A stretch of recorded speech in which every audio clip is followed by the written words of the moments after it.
ready? Okay. Could I get a motion and a second to return? Motion. Second. Sorry, Jim, I didn't realize. Mary? Ms. Hafner? Yes. Ms. Clayton? Yes. Ms. Gagliardi? Yes. Mr. Kala? Yes. Ms. Foster? Yes. Ms. Siebert? Yes. Ms. Walrath? Yes. Could we please rise for the introduction of the flag salute in a moment of silence?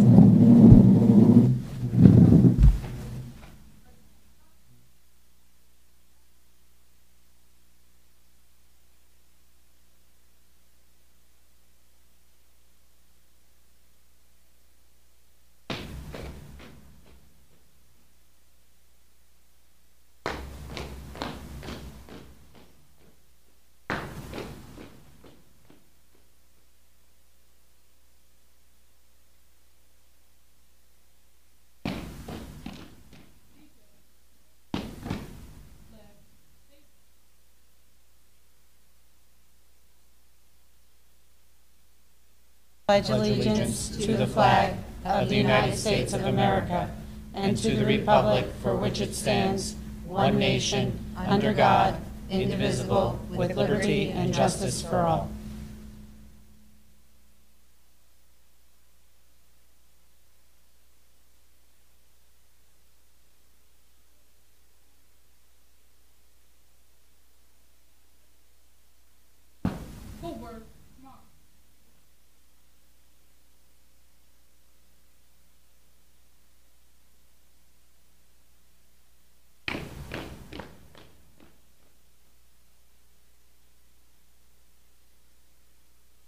Thank you.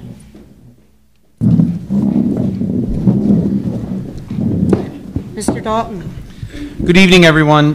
This evening we begin the meeting with a budget discussion. Our attempt to schedule a budget retreat with everyone's calendars was very challenging.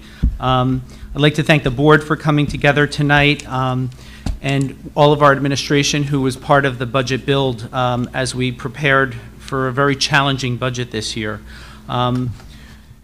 As you'll be reminded, we have a budget hearing on May 2nd. That's when the public hearing of the budget will have more detail. This is the opportunity for the board tonight, as they've been reviewing things both in committee and in documents shared with by Mr. Edwards, to ask some questions of the administration, and that's why we thank all of our budget managers for being here in case there are any clarifications needed. Just some things to be reminded of. We need to keep in mind that our projected 2019-20 budget remains relatively flat. It is 0.53% less than our current year budget. And as a reminder, our loss of state aid for this upcoming year is $2,741,894. In the planning for this budget, the central office administration provided guidance to all budget managers. All principals, directors, budget managers prepared their budgets with that guidance and then had to present their budget proposals to the central office administration. Budget managers presented with line-by-line detail rationales for their decisions regarding areas to be cut. Included in the budget preparation process was also a review of the current and projected class sizes, discussion on how to minimize the impact on student learning, and balancing the needs for things such as capital projects, things like new buses that are needed, and then also how do we best serve our special education community by looking at programs that we can do in district rather than paying out of district tuition if we can do a better job here in district, which in some cases we believe we can do. So that has some of the flux and some of the positions that we talk about, right? So we are eliminating positions, but there are some positions we need to have in order to bring students back into our district or to properly educate those that are here. Another point of reminder, and you know, I'm talking to people this week, they forget this. With the preschool expansion, Warren H. Wolf becomes a preschool next year. So conceivably that means that elementary school is now no longer an elementary school going into next year, and those children are being moved to other locations. So, you know, we'll talk about the loss of positions and things like that. It spans positions from teacher aides, custodial workers, teachers. You may also remember that last year we had originally planned for a supervisor of science and a supervisor of humanities. We never hired those this year. Those were not put in next year's budget. They are removed from next year's budget. So there are a lot of challenges with this budget. I have to commend Mr. Edwards and his staff, Mary, for coordinating a lot of meetings and spending a lot of time closed up in conference rooms with all of these people that you see sitting here, and listening patiently and engaging in some very challenging conversations, because our educators are advocating for our students, and they do so with great passion. So we respect that, but we know that it was probably one of the most challenging years that they've ever had to do this, and we know that there's probably more of that will be coming. So at this point, I turn it over to the board to ask any questions they may have of, the central office team, and if we need to access information from our administrators, we will do that. Thank you, Mr. Dalton. I'm going to open up with a few questions that Mr. Edwards. We lost our approximately $2.8 million in state aid. The state is mandating a tax levy of 2%, which will raise approximately $2.2 million. And the administration is proposing that the board consider using the additional bank cap, which is a total of. Sorry, I don't have the. I've received two numbers. I want to just make sure that the board understands.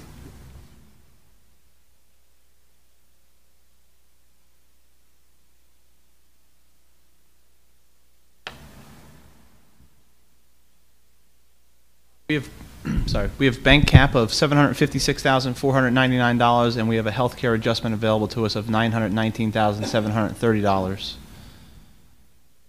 So you're asking us to use both of that. Correct. The board consider using both of Yeah, that. and to emphasize why that is, when Mr. Dalton and I went and met with the county superintendent of schools and the county business administrator, one of the first questions asked of us was, we're, as I've mentioned to the board before in prior meetings, we are very far below our what's considered our local fair share. Our local fair share being $23 million below, yes, correct? Right. Mm-hmm. So what the Department of Education does is they do a calculation of adequacy spending. So if you remember anything from previous meetings where I've talked about this, they determine how much a district should be spending per pupil. And the various categories, K through 12, special education, at-risk, ELL, so on and so forth, to determine the adequacy budget of a district. And then they compare that budget to the amount of money that the district is actually spending to determine whether or not the district is providing what's known as a thorough and efficient education, which is required by state constitution. And so in our case, the calculation shows that we're $22 million below the number that we should be spending. So the county, of course, is, being that we're losing state aid, wants to know if we have cap available to us, why wouldn't we be using it? Because the problem that has been created for many, many years, it's not just something that's been in the last 5 years, not even the last 10, is that there are years where the district did not go to the local tax levy that it could have gone to. And that has created this funding gap in the local fair share between the local tax levy and the local fair share. Does the local fair share number ever change, and has that number changed over the last 10 years? So to understand the local fair share, the local fair share is a determination of adequacy budgets compared to state aid. So if you think about it this way, because I heard this today, and it kind of, hopefully it makes sense to you as a way it made sense to me. You heard this today during a meeting that you and Mr. Dalton attended? Mr. Dalton and I were at a meeting at NJEA today where NJEA, New Jersey School Boards, NJPSA, NJASA, PTA, ASBO. New Jersey ASBO, thank you, the Education Law Center, and select districts that are in situations like we are, where we're losing a great amount of state aid, and at the same time we're so far below adequacy, came together to discuss, sort of game plan solutions that could be put in place. As one of the gentlemen from the Education Law Center indicated, BRIC and other districts like us are going to be in a similar situation to districts that, like the the Abbott case, the Abbott versus Burke case, where we're not raising our local fair share, we're not spending to adequacy, thereby not constitutionally providing a thorough and efficient education, and the state's not giving us the state aid to allow us to do that. nor giving us a mechanism to get to our local fair share, because we have a 2% tax levy cap, plus any adjustment caps from year to year. So at that meeting, they talked about the fact that if you think about this, the adequacy budget per student was increased this year, because they review it every 3 years. And so that number increased statewide, increased by about $1 billion. So adequacy costs to educate students in the state of New Jersey increased by close to $1 billion. The state in this year's budget is... Do you know how much that is per pupil? It's a little over $500 per pupil. $566, if my memory serves me right, per pupil it went up. And so the state is adding $206 million to the pot for funding of education, which means that the additional $800 million needs to come from local fair share. So yes, the local fair share has increased. Give me a second, I'll tell you like an idea of like where back when the formula started, we were a local fair share back then of about 112 million. This year our local fair share is 142 million. So, About how long ago was that? 10 years. So it steadily has increased, and that's part of the discussion that occurred at today's meeting, is that the state of New Jersey's funding has definitely not kept pace with the adequacy budget that is expected to be spent in New Jersey to provide a thorough and efficient education. It's far outpaced it. They showed us a line graph that you can see that the adequacy budgets have done this, and the state funding has flatlined, which means that that difference is local fair share that's in between those two lines. So, if you go back to 10 years ago when our local fair share was 112 million, at that time we were raising 97 million to today, where our local fair share is 142 million and we're raising proposing to raise 112. We're going to be $30 million below our local fair share. And so what we heard from the county, and we've heard this in other meetings when we've met with legislators in Trenton, is that, how does districts such as Brick and others like us expect the state's help in regards to providing more state aid when you have funding mechanisms available to you that you're not fully utilizing? Which is why we're proposing that we use the healthcare cap as well, because if there is going to be any type of relief, I think we need to show that we're doing our share to get there. Okay. 919,730. Okay. Thank you. While I have you, you have a savings projected for the wellness clinic, which is scheduled to open on September 1st in the budget. What are the anticipated savings on that? So the actuary, in doing his projections for 1920, has included the fact that we're going to be opening a wellness center in September. He's projecting that our medical claims, will be $1.6 million less than what they would have been if we did not have the wellness center. So the wellness center, conceptually, is going to save $1.6 million in the first year. Great. Thank you, Mr. Edwards. Mr. Cranston, how many and what positions have been eliminated for the 2019 and 2020 school year? What effect will losing those positions have on classroom size? And for clarification, how many positions have been eliminated overall in the last 2 years? Sure, no problem. Thanks. When going through the numbers, we have a net FTE, when FTE means the full-time employment, of negative 47.6 positions next year. We have net losses of negative 62.6, and we also have net gain of 15 new positions, which corresponds to the negative 47.6.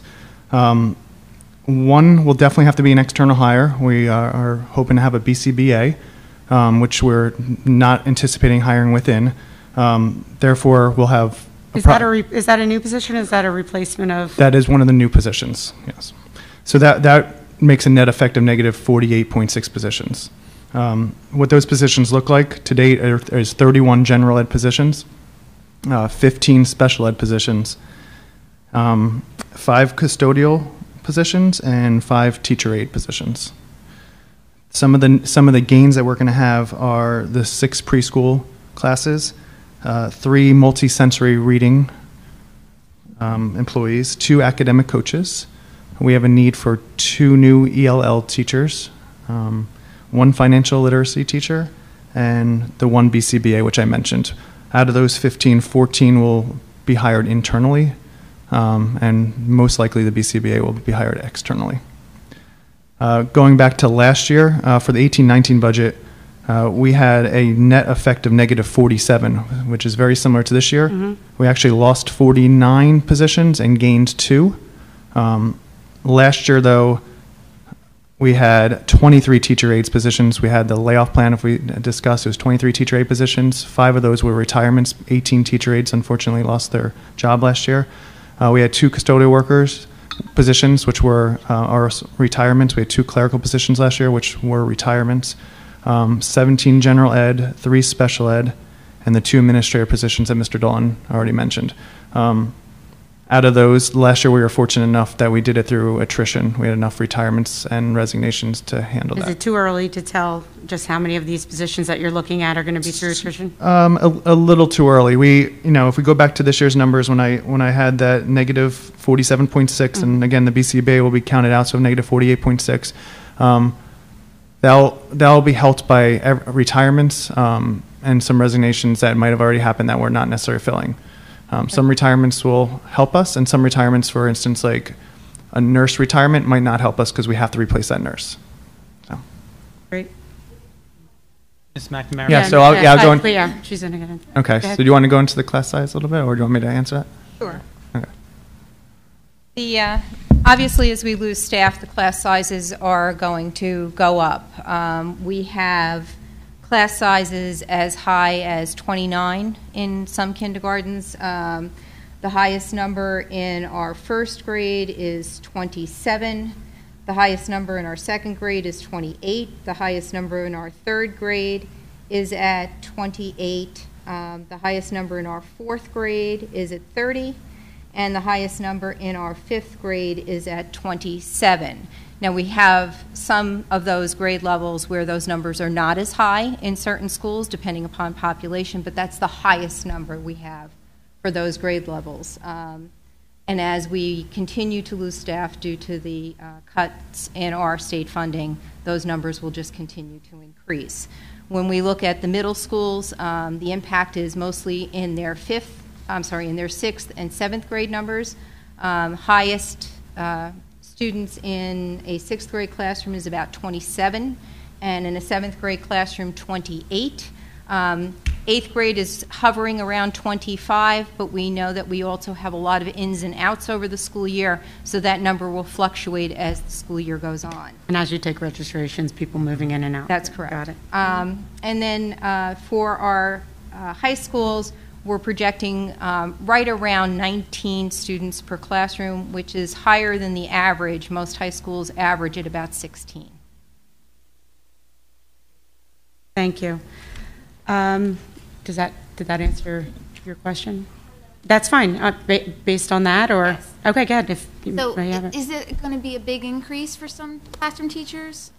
Yes. So what I was wondering is if we could provide professional development in classroom management for those teachers who are going to be having. So that's an excellent question, Mrs. Clayton. And yes, part of the reason why you'll see a bump up in the professional development on the budget line is that we understand that as we move through these difficult times, we need to provide professional development in a number of interventions and best practices in the classroom in order to be able to move forward and provide the best educational experience for our students.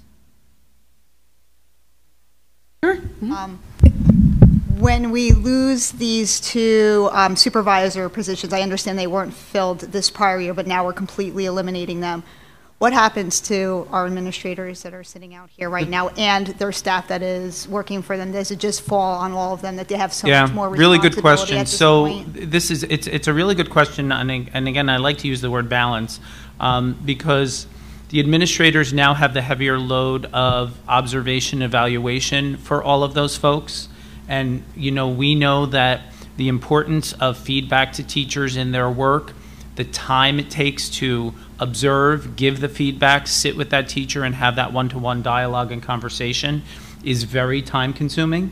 You know, I like to say, you know, I've been doing observations with principals between getting the information, reviewing the information, writing the information, meeting with them. None of them have been less than 3 to 5 hours per person for me.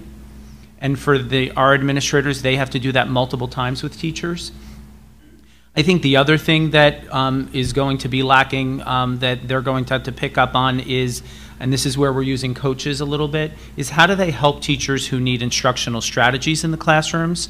And that's where, you know, the state model has been going to instructional coaches, and our district has been very good at supporting that and using our highly skilled teachers in that area. But we need to remember that those are still teachers, and they cannot evaluate their colleagues. They can offer strategies, they can offer help, classroom management, instruction with, you know, a certain content area, but they are not supervising those folks. So we are spreading a little bit thinner the supervision of our employees with that. And you know, we certainly recognize that, but we are working together on that.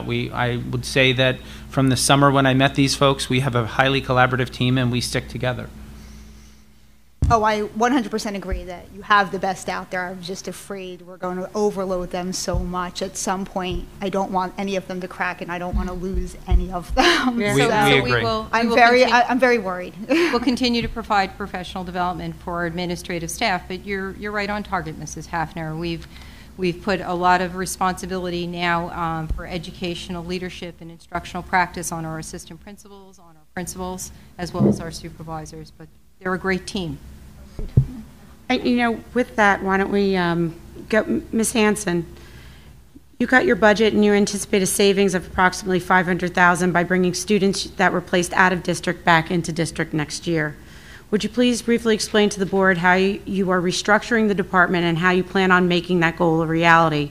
Also, your budget includes an academic coach, I believe 2 academic coaches, if I'm not just one for just special one? ed. Mm-hmm. Okay, what is that, and why is that important to your department as well as the district? Sure. So the restructuring of my department is basically aligning a lot of the programs in district to make them run more efficiently and to make sure that I'm combining smaller classes into classes still maintaining the numbers that are required by the Department of Ed, but noticing that some classes might have 2 or 3 students in them and combining those classes.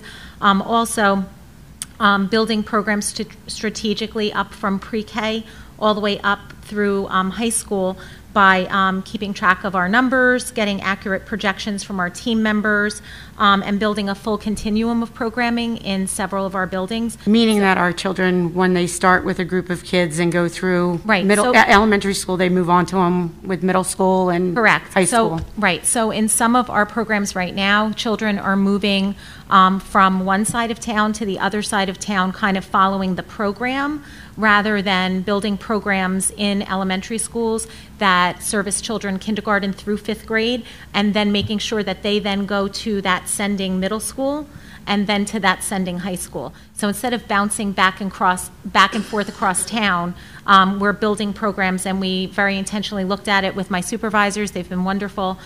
We've looked at the programs and made sure that we have a full continuum and that we have children starting in kindergarten staying with their same peer group, so that socially, emotionally, and academically they are growing, rather than, you know, making a friend group and then moving to another school across town and then bouncing back to yet a third school. Some kids are moving 3 and 4 times during elementary school right now. So we're going to stop that next year and make sure that everybody, those programs are aligned, but also making sure that we have a full continuum of programming so that students can move from an inclusion class to a resource room class to an LLD class, depending on their strengths and weaknesses in each area, rather than programming for what we have.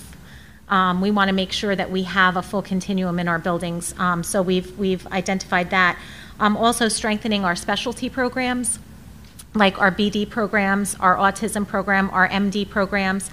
If we can strengthen those programs and make them model programs, then we are able to move students, keep students in district, but also look at some students that are attending out-of-district placements and move them back into district, thereby saving the district money, but also allowing our students to be educated in the least restrictive environment and with their neighborhood friends.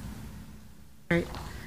The academic coach, I'm sorry. Yeah, I didn't that's answer okay. the academic coach question. So our academic coach, what we're planning to do is to hire an academic coach that'll provide technical assistance to our teachers so that they can strengthen their instructional practices and increase their toolbox of modifications and accommodations by modeling best practices for our teachers.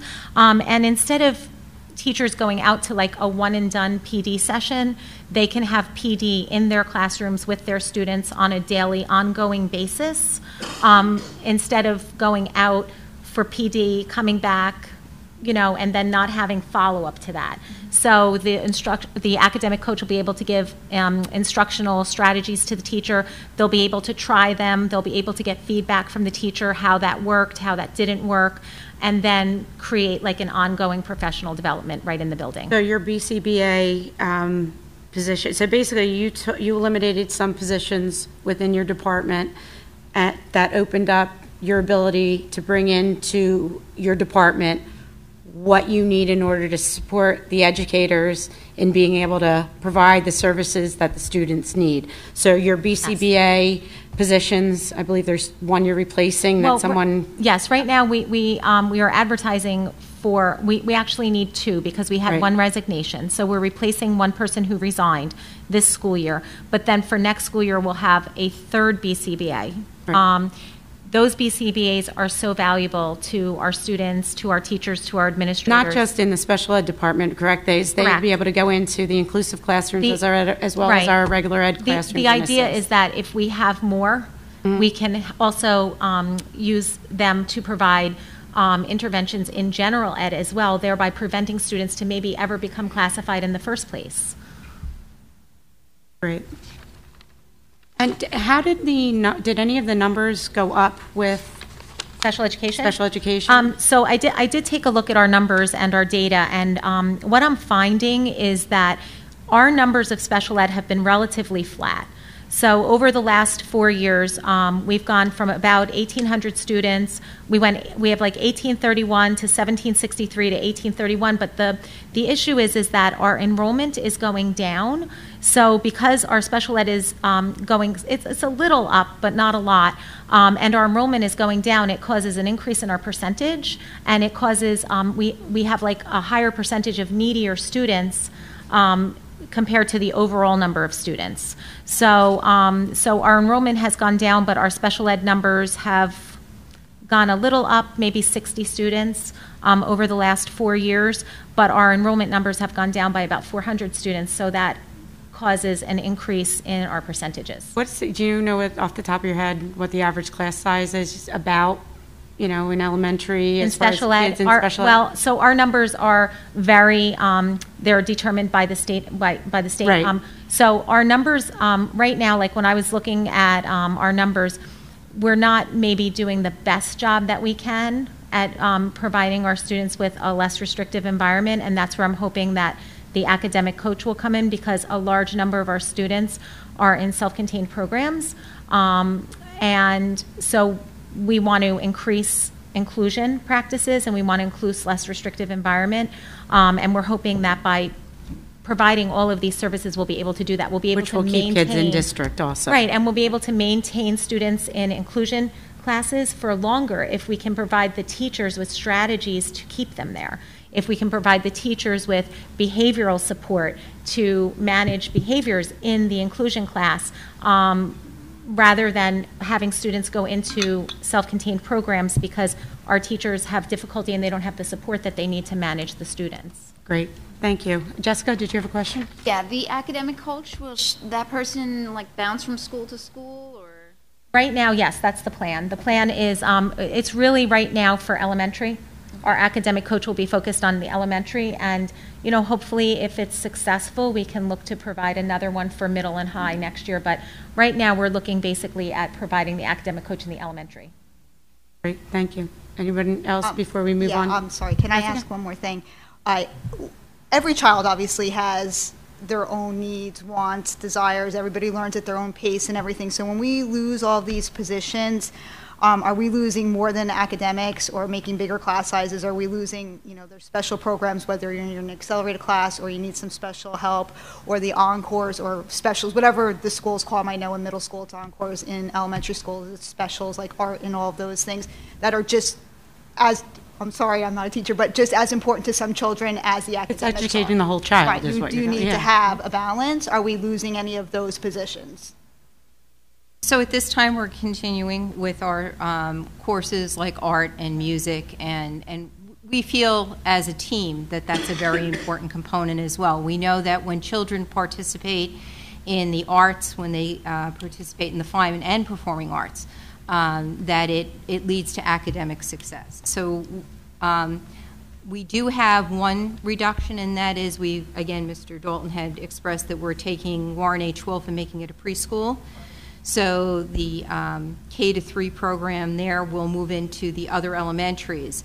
That will cause us to move those art teachers, music teachers, and those folks from that building to the other buildings. And if we can't assimilate into those buildings, then we will lose some of those positions. What you will see in those classes is an increase in size as well, because they take on the, if you will, at the elementary level, the grade level teacher's class goes into the art class. At the middle school level, the homeroom might go completely into the art class, so those class sizes will increase as well. And it impacts the ability of teachers to provide that individualized instruction, to create those centers that are more aligned to the academic needs and social emotional needs of students. And so, again, that's where the professional development and the participation of these fine folks out there to try to help those teachers maintain that level of intervention in the classroom comes to play. I had a question, too. I know we lost the science supervisor, humanities. Who will be, and I know it's going to be split, but is there going to be a person who will oversee the STEM program in our academy? So if parents need a contact person, is there a particular person or individuals that will oversee that? So right now we have folks that are working as a team. Mr. Thompson has been wonderful in terms of being a point person for parents to contact, and depending upon the question that has come from those parents, redirected them to either the right teacher, the right guidance counselor, one of the administrative building administrators who might be able to assist, and they're really working as a team to make that happen. And I think that as we proceed through this, we'll certainly need to feel our way a little bit, but we're committed to making the STEM Academy a success, and we know that our students are looking forward to it as well as our parents. So for right now, Mr. Thompson will be doing the majority of that. He will be the point person, yes, Okay. and helping to redirect. And obviously, as we move forward, the director of curriculum will work. I will work in coordination with the director of curriculum to make sure that we continue to monitor that and make sure we put in the best supports possible. Can I ask something else? Absolutely good. No, that's what we're here for. That's what we're here for. I'm sorry. I did bring this up recently to Mr. Dalton, and I just wanted to bring it up again. We have so many elementary schools. We obviously have the 2 middle schools and the 2 high schools, and I know we want them to all be basically the same. So if you're going to Brick High School, you should get the same education and everything you want, right? Everything you want the same at both high schools. No matter which school you go to, get the same things. Because we are losing, people, the class sizes are getting bigger, we're putting way more on our administrators, we're never going to, make schools go down. We're only going to push them up. So if we have, let's say, 2 elementary schools that do A, B, and C, but the 3rd elementary school can only do C, we're not going to tell the other 2 elementary schools that do A, B, and C that they can no longer do A, B, and C. We're going to try to raise up the elementary school. I don't know if this makes any sense. I get, you're talking about parity, right? Yeah. Raise them up, not yeah. push the other ones down. You're talking about parity, and what I would say is that, one, that is a budget discussion, Right. but it's also an educational discussion that these folks are having all the time. We meet with principals and supervisors on regular basis. We meet together in the summer to develop our goals. We've had a lot of philosophical discussions at each grade band. Ms. McNamara helps to facilitate those meetings where we meet with all of our elementary folks to talk about those types of things. We meet with our middle school folks to talk about those types of things, and then the high school folks. The one thing I think parity is the best word, because we also want to honor that some schools have a personality, right? And they will have some unique differences, just like every classroom. We want parity, but they may have some unique differences. But that is something we've definitely been working toward with all the goals that the district developed even before I came in here. And over this past summer, we talked about that, and we'll go into that again this summer with this whole group to make sure that we continue to focus on that. So for instance, if you think about all that we're doing with Writers Workshop in this past year, the energy that has built with Writers Workshop to the point that I have teachers inviting me into their classes to have their kids read their writing to me is a testament to that work, and that I'm hearing from multiple teachers in multiple buildings their excitement with that.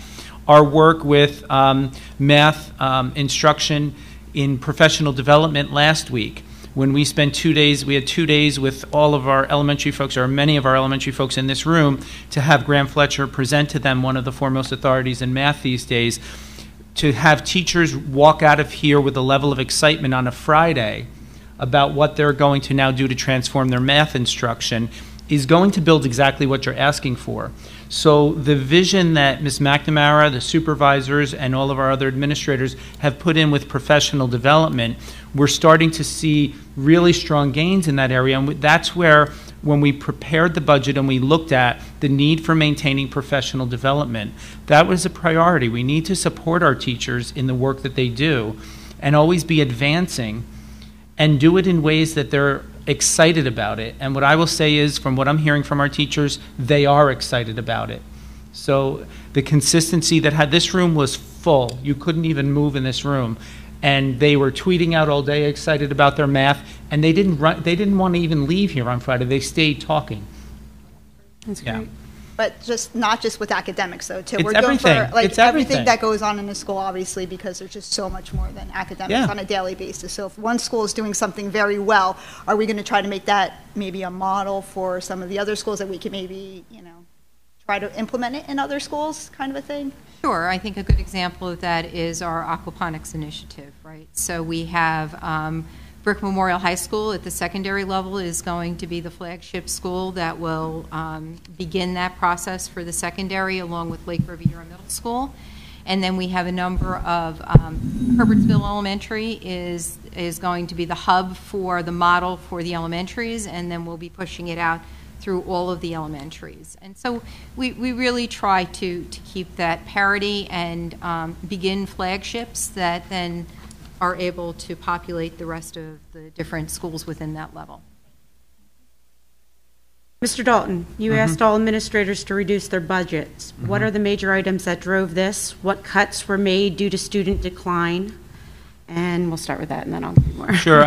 Look, the cuts, again, I'll use balance. The cuts, most of our budget is what? Staff, right? I mean, the majority of any school budget is staff. So we've heard about the number of staff that had the largest impact on those cuts.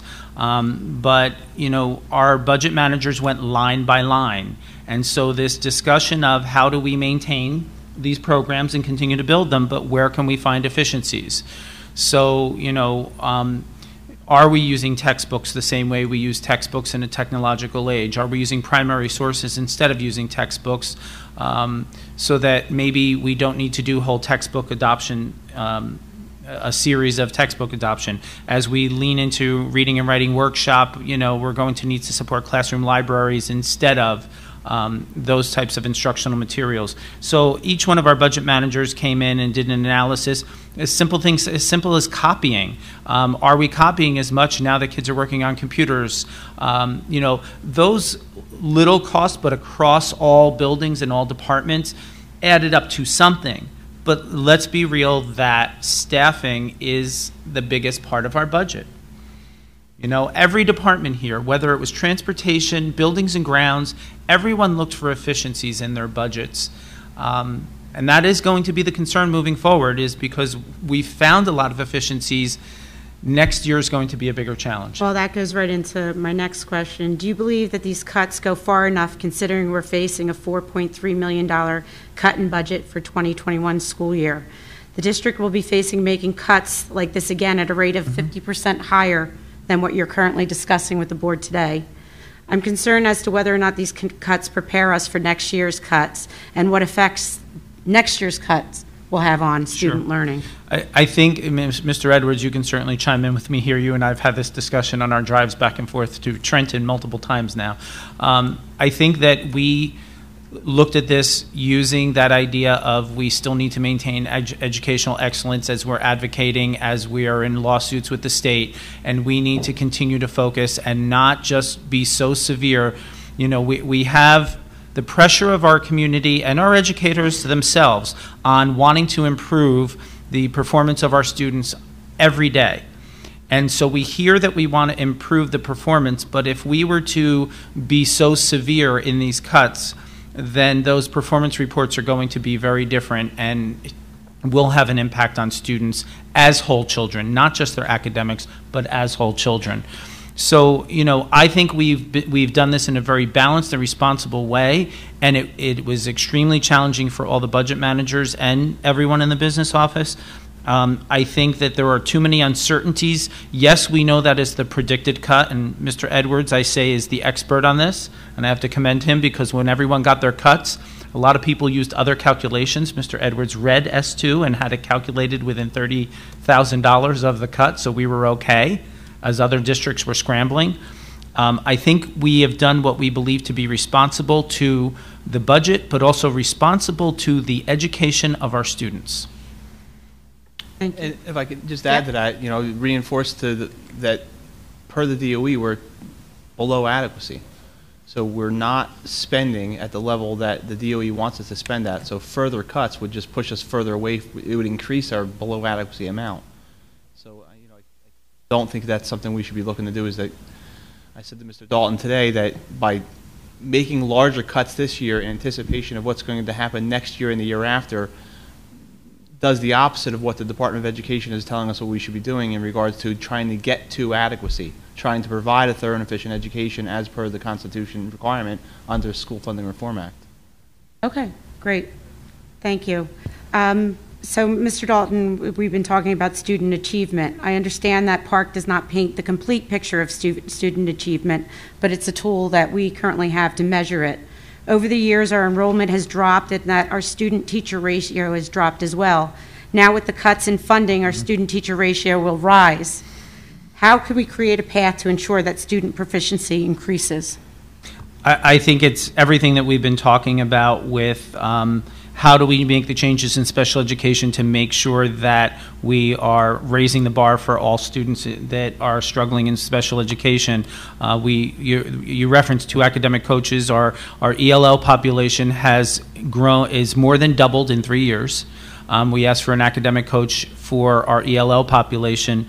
And then it's all of the professional development that we're talking about and bringing new and innovative ways of teaching into our teachers, and then supervising for that is the best way that we can do that. So do we want to have class sizes that's going to be hard for teachers to get around the desks to get to the students? No, but we know our teachers work hard and that they'll do an excellent job. But they are going to need the support and the strategies to get there. So that's really where we're focusing, is how do we give the teachers the skills and the tools to be able to do that, and the support. Thank you. Since you brought up ELL, Ms. McNamara, you requested an increase in the ELL budget. Could you please explain to the board the reasoning behind the need for an increase? So the increase is tied to bringing in an ELL coach. We have, again, increased our number of ELL students. We've doubled it over the last couple of years. We want to provide our teachers throughout the district where we have our ELL students with an opportunity for that professional development.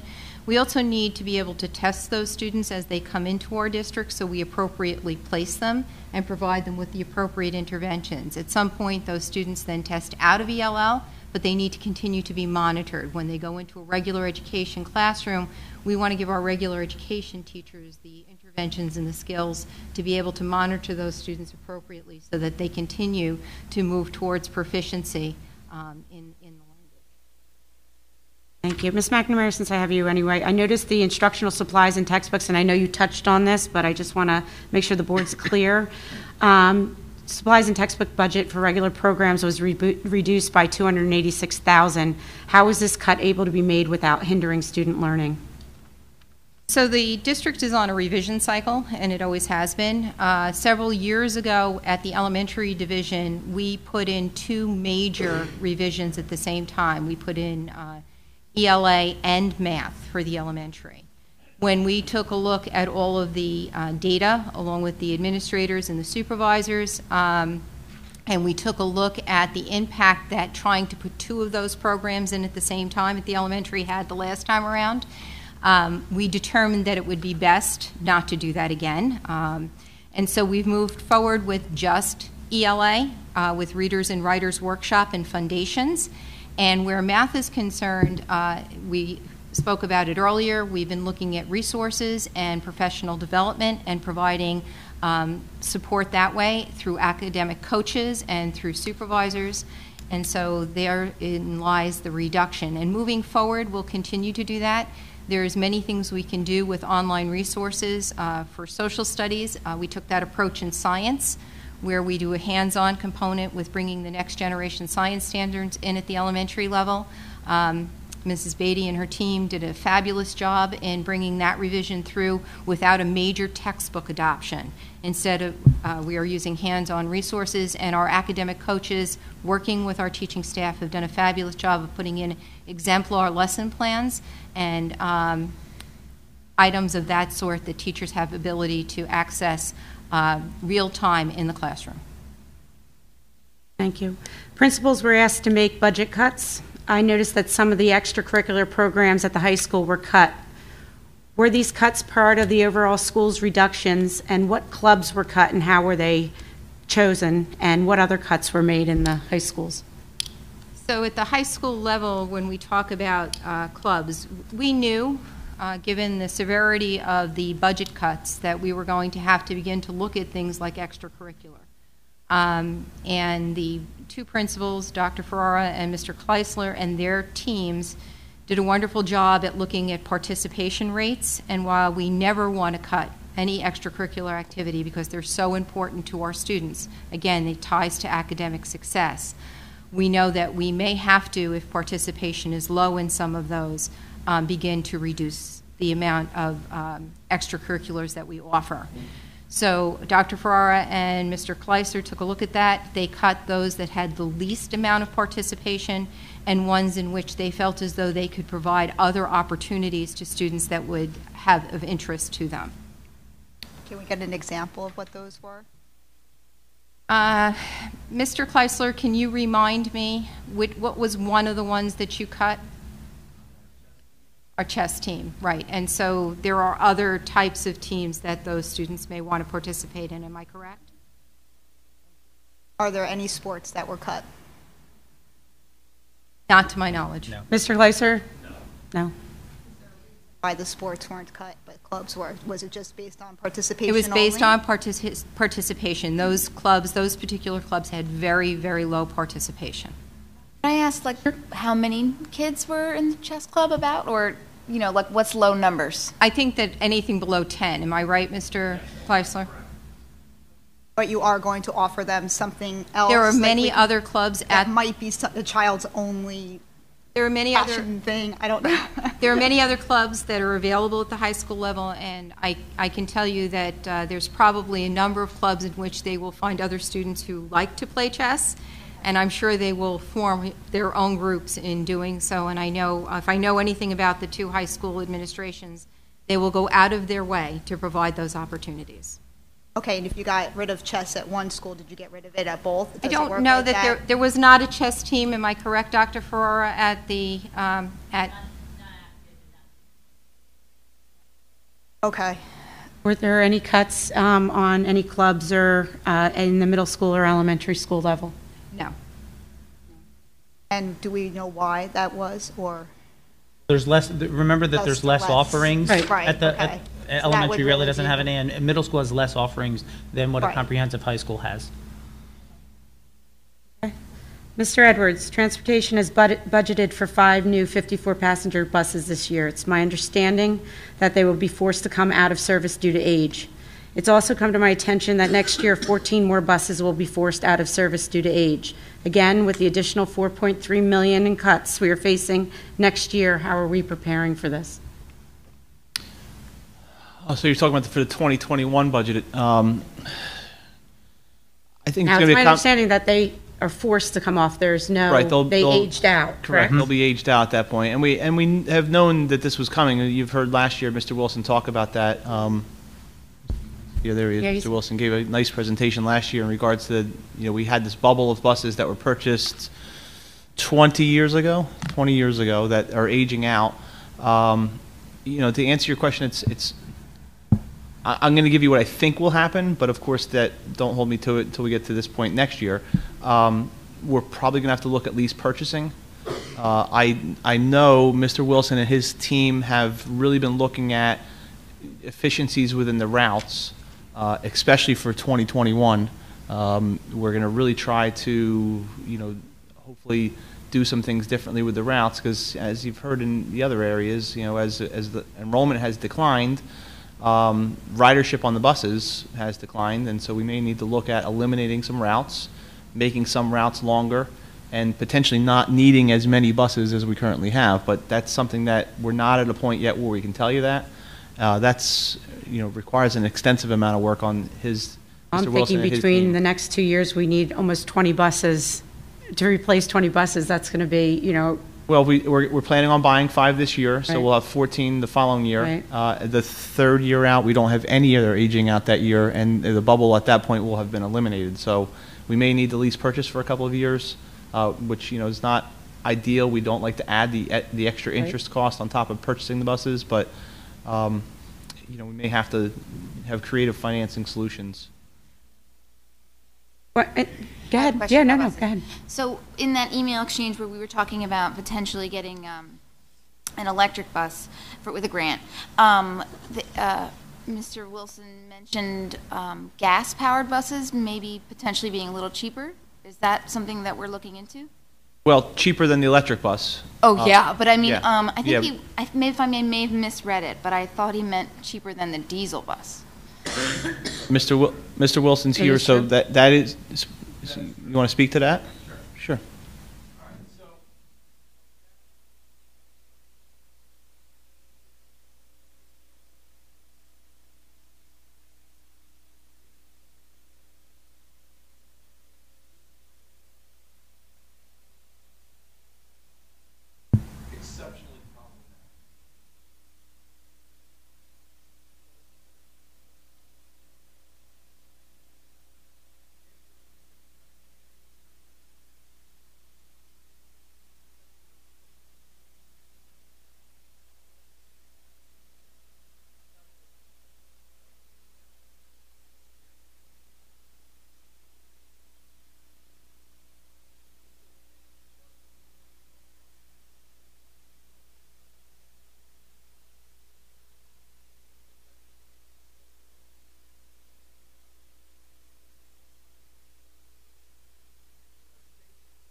Have to get there.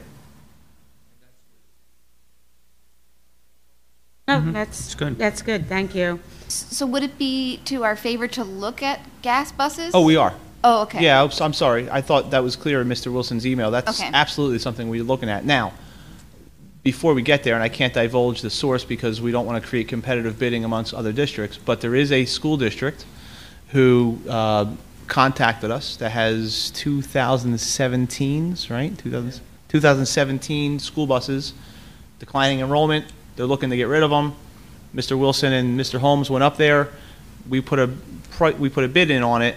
Other school districts are as well, and so we may end up buying a year-old diesel buses, but the reason why we'd be doing that is because it's about $30,000 less than what if we bought them brand new. Right.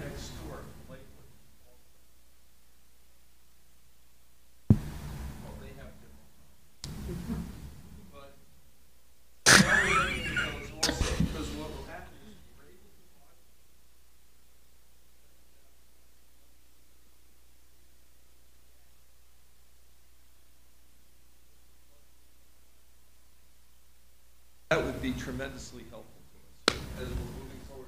Because every year it looks like it's going to get worse. Would there be an additional, like, mechanical cost versus, like, a gas bus versus a diesel bus? Like, will our mechanics fix both? That's not an issue. Our mechanics are very qualified to do both. Okay, that's all right. Mr. Edwards, just on the buses, I noticed that there was a loss of $14,000 in transportation jointures. I'm assuming that's just because that's in constant flux? Yeah, so that, I mean, I just want to make that's- sure everybody understood what that was. Yeah, so you understand how jointers work. Both jointers we join onto and the ones that people ask us to join. So Mr. Wilson may have a route going to, I'm just going to pick a school, let's say CPC Behavioral. We've got a route going to CPC Behavioral. Hypothetically, Point Pleasant Borough has a kid who is also going there. They'll contact Mr. Wilson's office and say, can that child get, is there room on the bus? And if there is, then they share the cost of that route with us, and that's what we call a jointure. Right. And because of enrollment changes, that changes from year to year. It's something that we do our best to predict from year to year, but if you go back and look at the history of it, you know, one year we'll bring in $50,000 in jointures, and another year we'll bring in 10. It's really Which is based upon constantly in flux, and you never know. And our who's- outgoing jointers right. are the same way. It's, you know, when we have a student, when Kristen's department has a student who's going out of district, one of the first things Mr. Wilson's department looks at is there another district that we can join with to get that student to that school where we don't have to absorb the entire cost. Right.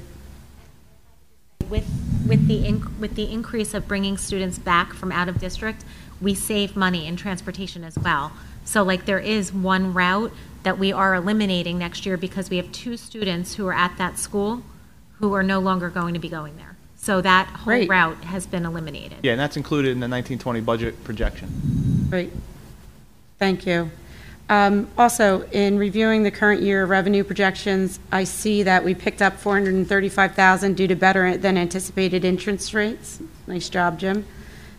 Would you please explain the $142,000 difference in preschool tuition?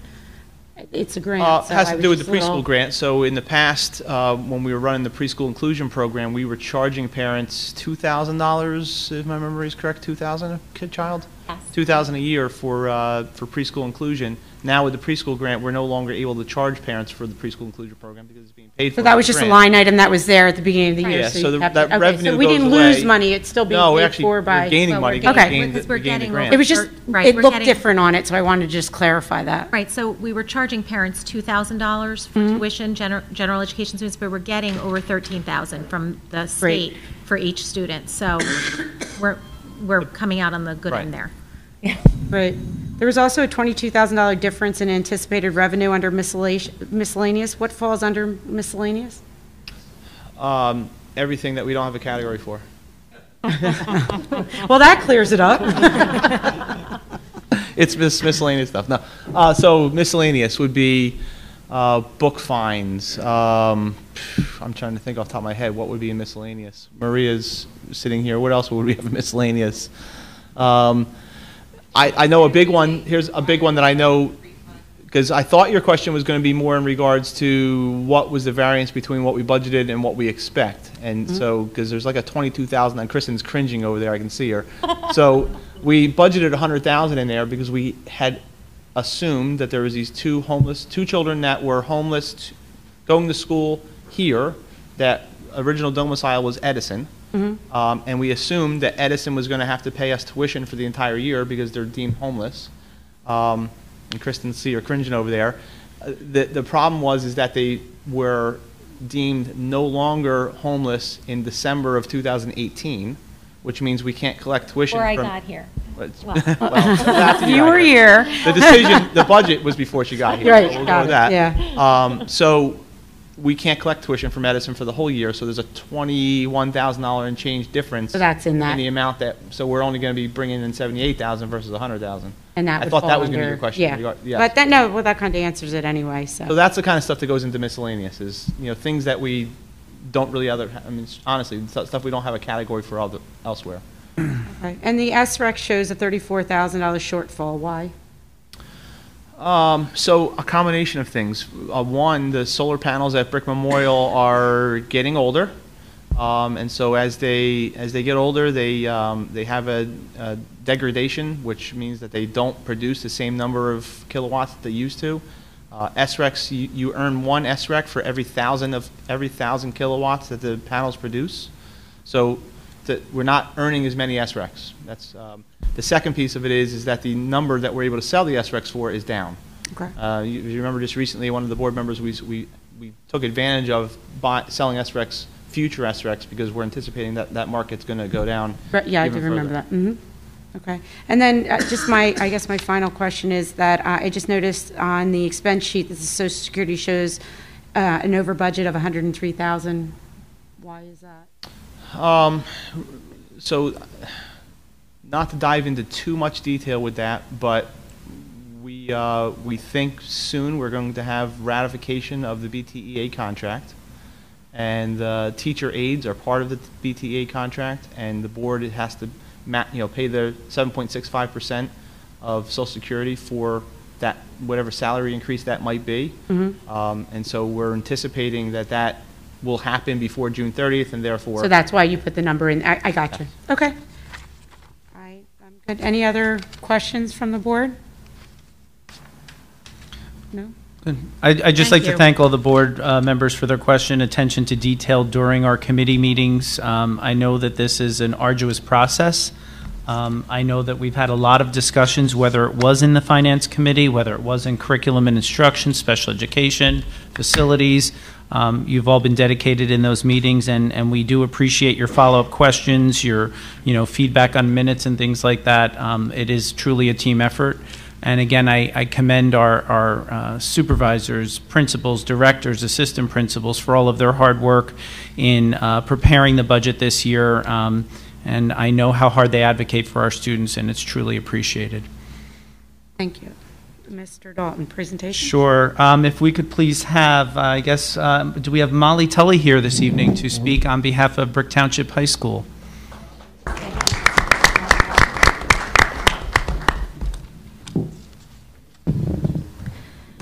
Good evening, Mr. Dalton, Central Office Administration, Board of Education members, and community members. My name is Molly Tully, and I'm honored to represent Brick Township High School. The students and staff at BTHS have been very busy over the past month. Our mock trial team completed in a very close contest against Brick Memorial in the annual Mayor's Cup. Congratulations to Ms. Cord and the mock trial team on winning the trophy. On April 3rd, the Guidance Department held Career Day, which provided 7 sessions with over 50 presenters for students to learn about various career paths. More than 450 of our students took part in Career Day at BTHS. Last weekend, the Drama Department performed Disney's The Little Mermaid. Congratulations to Miss Best and the students who did an extraordinary job at all 3 of the shows in front of packed houses. The BTHS Youth Prevention Coalition attended the Substance Abuse Summit at OCC on April 4th. Under the direction of Ms. Salona and Mr. Tarleton, during the first week of May, the students will present the Grim Reaper Project in hopes of bringing awareness about making good choices and about high-risk behaviors when you get behind the wheel of a car. Fourth marking period started today, and seniors are finalizing their plans for the future, while the rest of our students are making decisions about their classes next year. Tomorrow, the sophomore students are attending a Six Flags Physics Day, and our spring sports are in full swing. Some of the upcoming events in the next month at BTHS include the Green Fair and Band Rummage Sale on Saturday from 9 to 3. 10 to 2. 10 to 2. The STEM students at our school will compete in the TSA competition on Saturday at TCNJ. We wish everyone good luck. Students and staff are working very hard to prepare for the AP and the NJSLA Math, English, and Science test upcoming in May. The PAL and Interact clubs will work with the special needs students and will host our annual prom on Wednesday, April 17th from 6 to 9 p.m. in Cafe 3. Junior prom is May 17th and senior ball is May 30th. And finally, the guidance department will host Military Day on May 28th. Thank you. Thank you. From Brick Memorial High School, I believe we have Lauren Pender and Kelly Dente.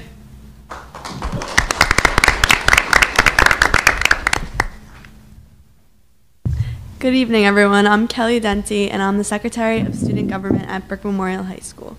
And I'm Lauren Pender, and I'm Vice President of SGA. Tonight begins our run of Chicago. The shows are tonight, Friday, and Saturday at 7, and Sunday at 2. Students are $10 and adults are $12.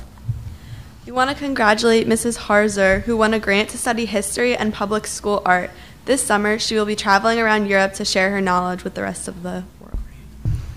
We would like to give congratulations to Greta Martz, Anaya Cole, Caleb Peterson, Nick Dow, and Amanda Fecco on being chosen for the NJ Teen Arts Festival. Our ROTC will be holding their annual military ball on Friday, April 12th in Long Branch. Brick Township Schools will be holding the annual Green Fair on Saturday from 10 to 2 at Brick Township High School. Our STEM students will be demonstrating energy-efficient products. We also want to congratulate to a sophomore, Devin Kelly, for his success in qualifying for the 2019 Regional Band Competition. Brick Memorial has been celebrating Autism Awareness Month by wearing blue every Wednesday. We want to congratulate our NJ All-State Treble Choir, Alexis Nichol, Kate Stratton, and Amanda Avignon. April 18th, Brick Memorial will be holding a pep rally, and NHS will be hosting Battle of the Classes. On April 4th, we held our Zumba night, which was a fundraiser to earn money for Mrs. Muscle, and our thoughts are with her. The sports report, our spring season is just getting started. However, we had some early success with our golf team under the head coach, Dave Shalanskis. Their current record is 5-1. They finished third at the Wildcat Invitational, and 2 players finished in the top 10, who were Robbie Bransky, who came in 8th place, and John Desrochers, who came in 10th place. We'd like to wish you all a safe, happy, and healthy spring break. Thank you. Thank you. And we have a representative from our ROTC to also report out this evening.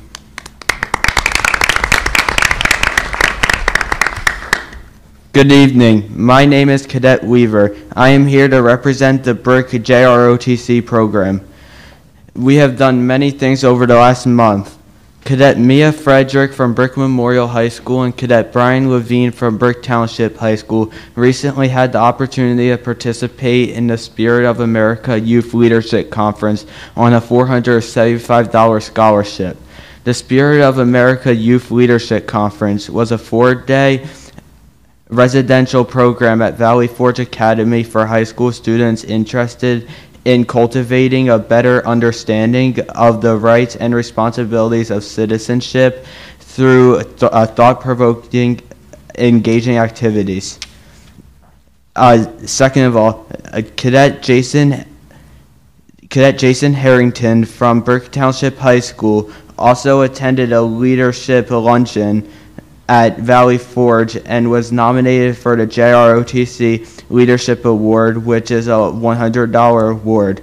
Last but not least, JROTC had an amazing educational but fun day in Philadelphia at Independence Hall on April 1st, 2019, where we went to the Independence Hall, Liberty Hall, and the Art Museum. Thank you for your time and have a good evening. Thank you. Thank you.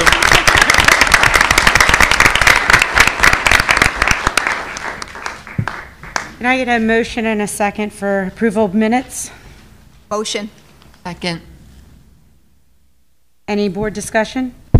Yeah, I'd just like to say that when I reviewed the minutes for last month's meeting, it never ceases to amaze me what a concise and accurate account we as board members receive. And I really appreciate that from your office and from Ms. Carey. Gloria. Mary? Hafner? Yes. Ms. Clayton? Yes. Ms. Gagliardi? Yes. Ms. Bacala? Yes. Ms. Foster? Yes. Ms. Siebert? Yes. Ms. Walrath? Yes. Committee reports. Can I get facilities, Mr. Edwards? I'm sorry, Mr. Sorry. I was looking at finance as I was saying facilities. You know Will wants to talk. I know Mr. Will. Wilson had so much I know. time. Yeah. I'm not going to talk as much as Mr. Wilson. No, he did a great job. So the Facilities Committee met on April 4th, 2 p.m. In attendance was Ms. Walrab, Ms. Bacala, Mr. Dalton, Ms. McNamara, Mr. Edwards, Mr. Ewer, and myself. We discussed 18 items, and I'll briefly go over them. We discussed the Laurelton site. Mr. Edwards updated the committee that a letter was sent to the Commissioner of Education along with the County Superintendent regarding the sale of the property. Once approval is received, a resolution will be placed on the following agenda to approve for the form of the sale. We discussed the capital 2018-19 budget projects, Drum Point Roof. Mr. Ewer updated the committee that NETA Architects will provide a credit for a balance of the fee that they are owed on the project in the amount of $4,322 regarding the installation of gravity vents versus mechanical vents.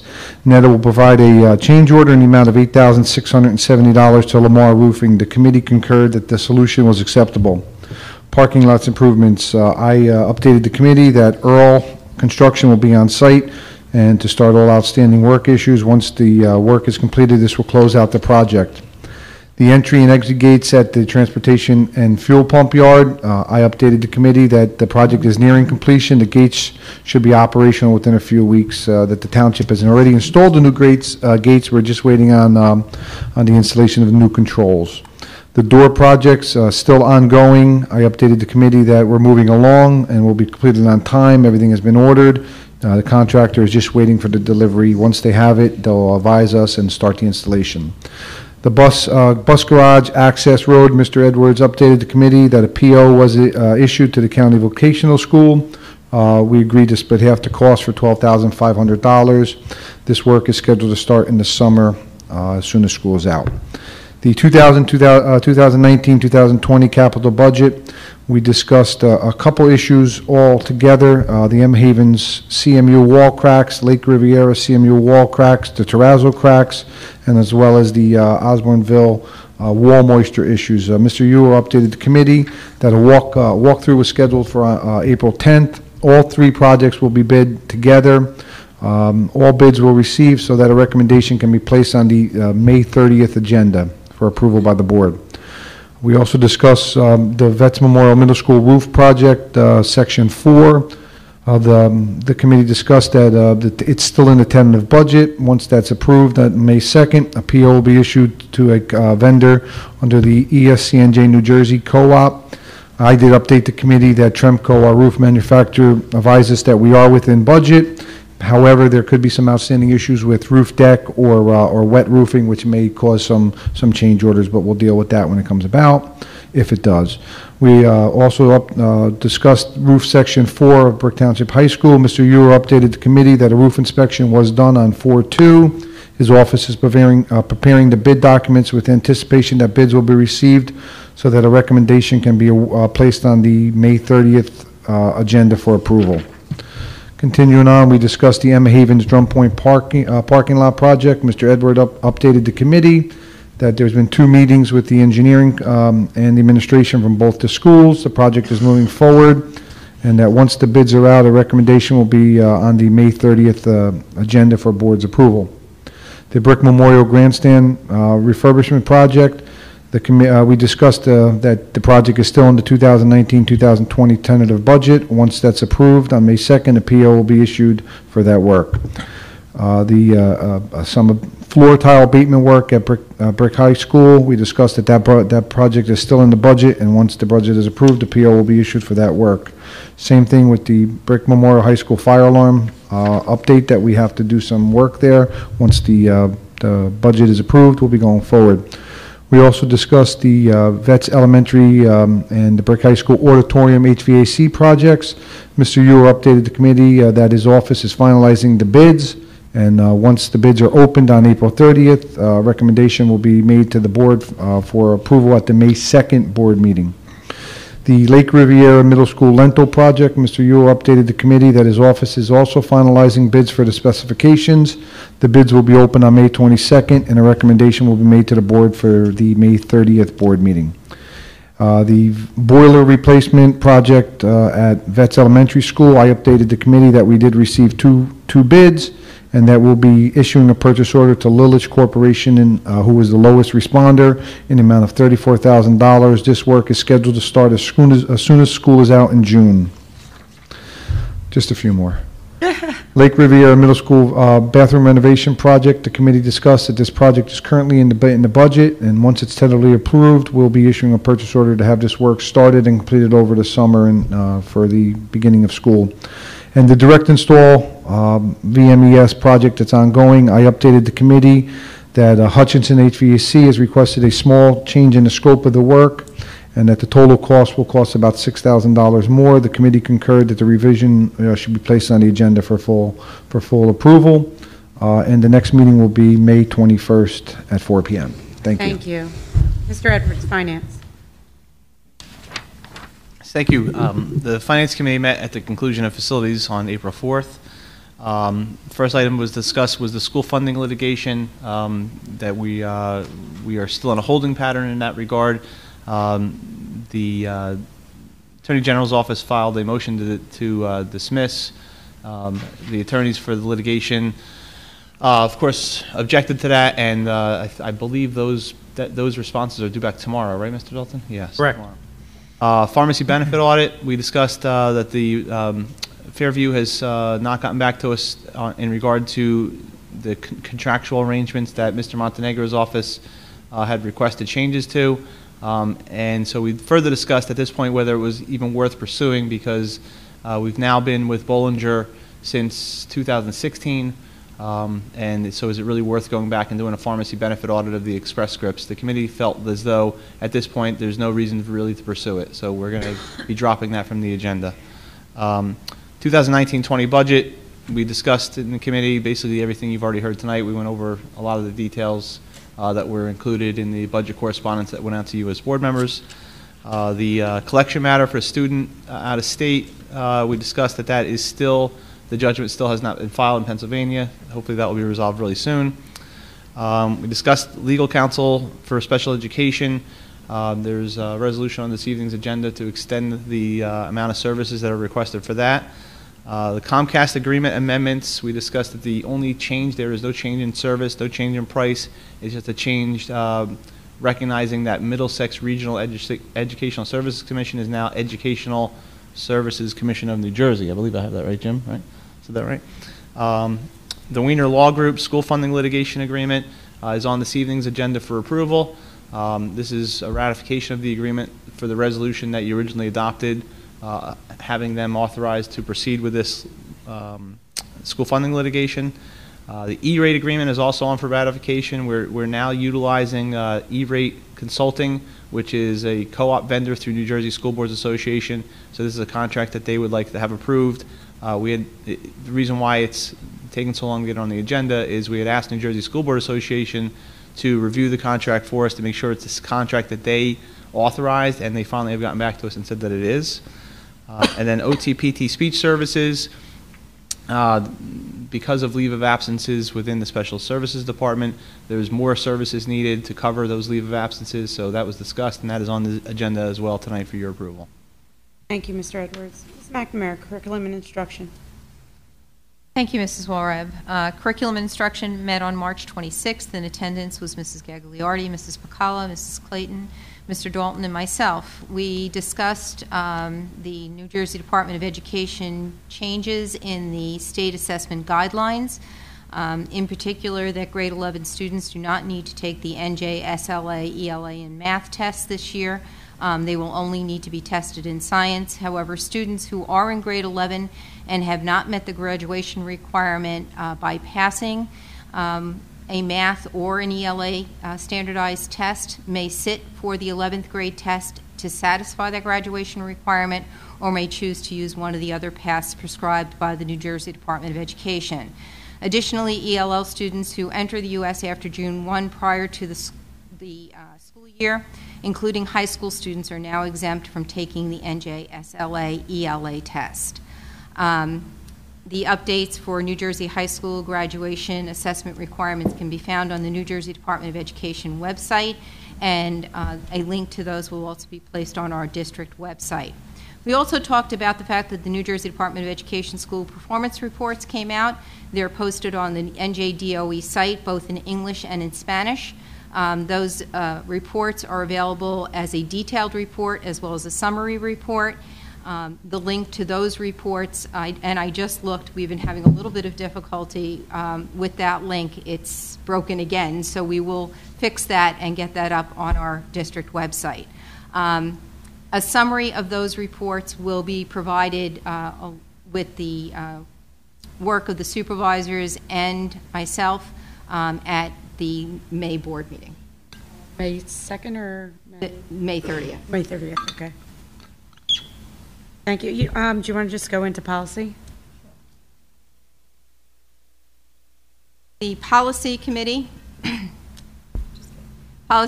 met on April 4th. In attendance were Mrs. Clayton, Mrs. Hafner, Mr. Dalton, and myself. On this evening for a second read is the advertising on school property and the use of school sign, website, bulletin boards by outside organizations. The revised version of both policies was reviewed, and the revised version, again, is on tonight's agenda for a second read. On for a first read is missing, abused, and neglected children and the missing, abused, and neglected children regulation. These were policies we already had in place. However, the mandated changes have to do with a change in the law and a more strict law in terms of reporting under both of those. So those have been incorporated into our policies, and again, that's on first read. The other policy on for a first read deals with student tracking devices. This policy was created to protect the privacy rights of all students and to maintain the school district's legal obligation to maintain confidential student information in accordance with federal and state regulations. Ms. Hanson, Special Services. Sure. The Special Education Committee met on April 8th, and in attendance was myself, Mrs. Walrab, Ms. Pacala, and Mr. Dalton. Some of the things on the agenda, we discussed the DLM testing, some new procedures that we put in place, and security measures, an increase in security measures. We discussed that we had a CPAG meeting coming up regarding program movement. We discussed that we had some professional development on articulation of programs for our special education teachers and trying to come to a common understanding of what certain classrooms and student enrollment looked like. We discussed that we had interviews coming up for our BCBA position to replace a resignation. Also, our multiple disabilities teachers were just trained in a healthy relationships curriculum, which is a new life skills program that's being implemented in those classrooms. We discussed our new positions for this school year, the multisensory reading teachers, the academic coach, and the new BCBA, and the reasons for those added positions. We discussed the preschool training of our new preschool curriculum that's up and coming. We're going to be implementing in the fall Tools of the Mind curricular materials in the preschool, and we discussed when that training was going to be happening for our teachers. We also discussed the preschool lottery registration night, which was a huge success at Warren H. Wolf. We have currently over 300 families in our preschool lottery for 150 slots. We discussed that we were looking at new social skills curricula materials for our special education programs, and there's two programs that we're looking at. One is for our autism program, and one is for our MD and behavioral disabilities programs to implement next school year. We also discussed training. We have in the budget for next year training of 2 teachers in Wilson Multisensory Reading Level 1. And we discussed that we have Special Education Week, which is coming up May 12th through 18th, and we're talking about some things that we will be doing in our special education department to bring awareness in every building for special education students. Thank you. Cranston. Sorry. No problem. Thank you. It's been a long night already. No problem. I'll be hopefully pretty brief. The HR committee met on April 3rd at 3:30 p.m. In attendance was Ms. Hafner, Chair, Ms. Gagliardi, Ms. Picala, myself, and Mr. Dalton. First thing on the agenda was to review the current agenda that's on tonight's. Each of the 22 motions were discussed pretty much in length. What we discussed in depth, though, was number 5 is to ratify substitutes and the need of why we need to ratify substitutes. And we discussed that the nurse needed to be ratified because we have a shortage of sub-nurses. And transportation always has a shortage. So to put more bus drivers in quicker instead of waiting 2 weeks is why that was approved earlier. The next thing we discussed was numbers 6, approve the removal of substitutes. We just discussed why we do that. And a couple of the reasons why we do that is sometimes they just don't pick up the phone. They don't report to work, really. And sometimes it's just that they want to be off the list. So sometimes that happens as well, where the sub request, they might have got a full-time job and they want to remove off the list. So we discussed why that happens. 7 and 8 was to approve changes in employment and to ratify changes in employment. We do this every month, but I think it's important to keep discussing it. If a food service or transportation or facilities has a resignation or retirement we need to fill, sometimes that one placement turns into 3 or 4 movements. So for instance, a transportation 8-hour driver retired, we need to fill that with another 8-hour driver, and then they need to then there's another opening that we need to fill with like a 5-hour driver, and then there's another opening we need to fill with a substitute driver needs to go into the 5-hour position. And that's why Mr. Wilson constantly needs subs, because the subs are filling the part-time jobs. We went on and further discussed numbers 14 through 16 and why it's needed for the students. We had the driver, basically we had the teacher to teach extra health for the RISE program. We went through the teacher aides needed at the VMS bowling program and at Brick High School. And we further discussed that 19 and 20 were just a little corrections on the agenda from last time. Next thing we did was we updated the committee on the director of C&I position. Mr. Dalton updated the committee that all 3 rounds of the process was done and that he'll be introducing the candidate on May 2nd. And the third thing that we did was discuss the job descriptions for principal and assistant principal pretty much in depth, what you guys could see that. And our next meeting is going to be next Wednesday, the 17th at 3:30, because our next board meeting is May 2nd. So, thank you. You're welcome. Mr. Dalton, Superintendent's report. Thank you.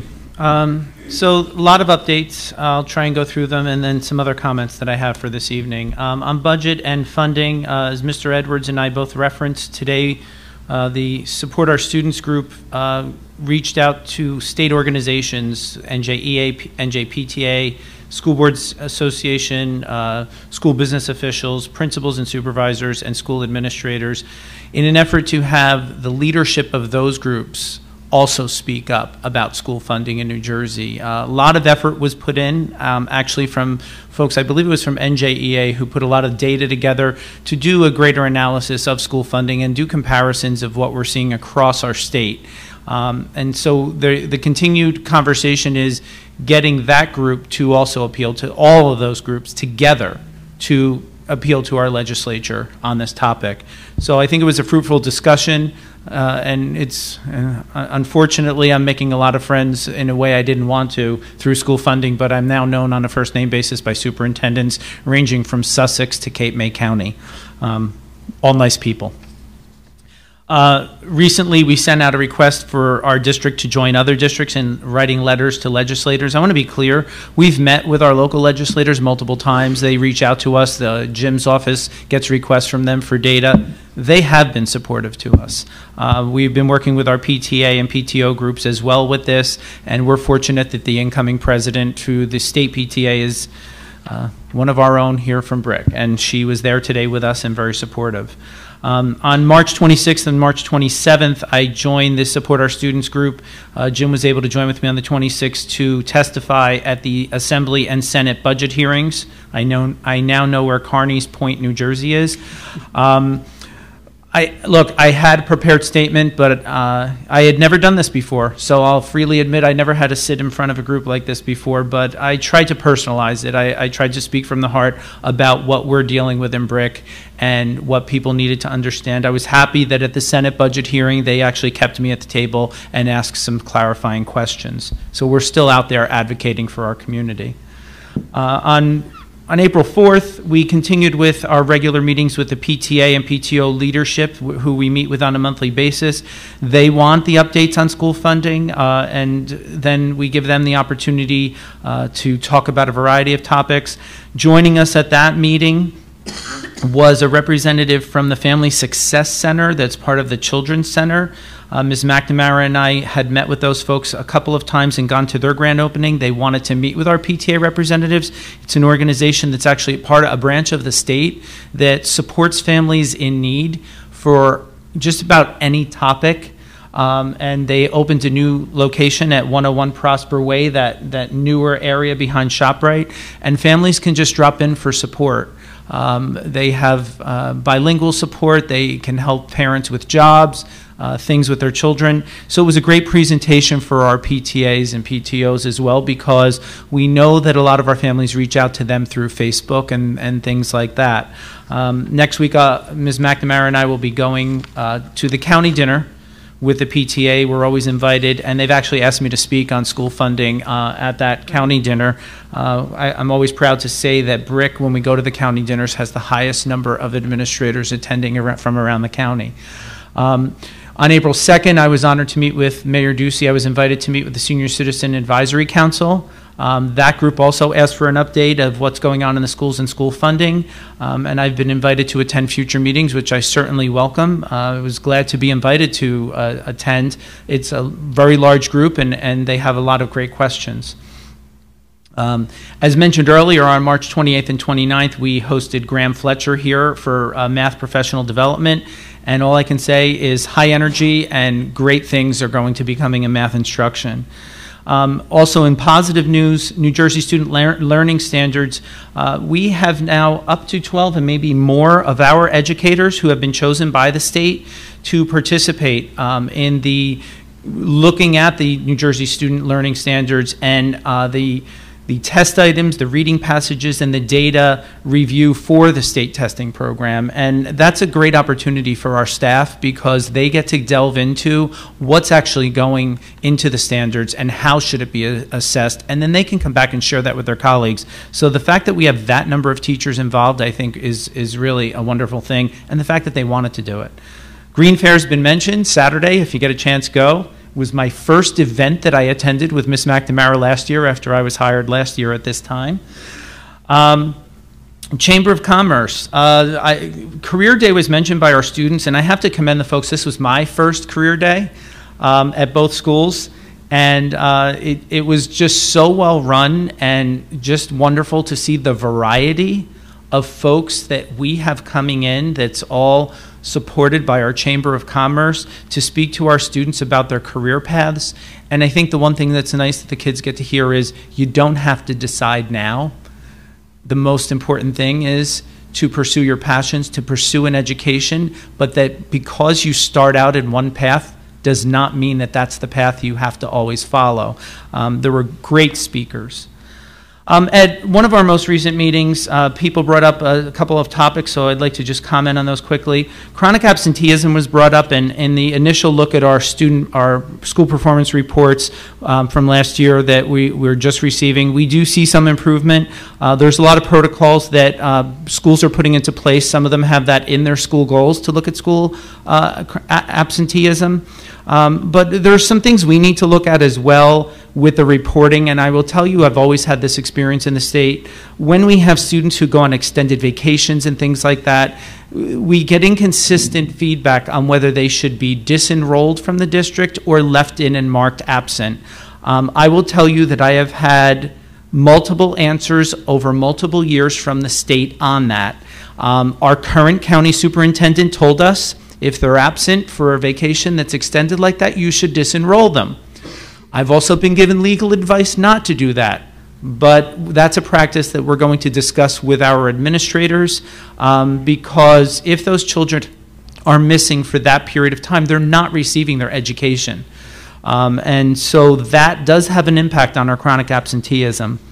Question was brought up about security enhancements and do we have things in the budget? We certainly do. I mean, we're looking at cameras and things like that and how we're utilizing. If you remember, we had the COPS grant from last year, so there was a component built into that where part of the district funds would also have to fund that. So cameras and some of the associated equipment that goes with those cameras are all part of that, and yes, we are moving forward with some of that.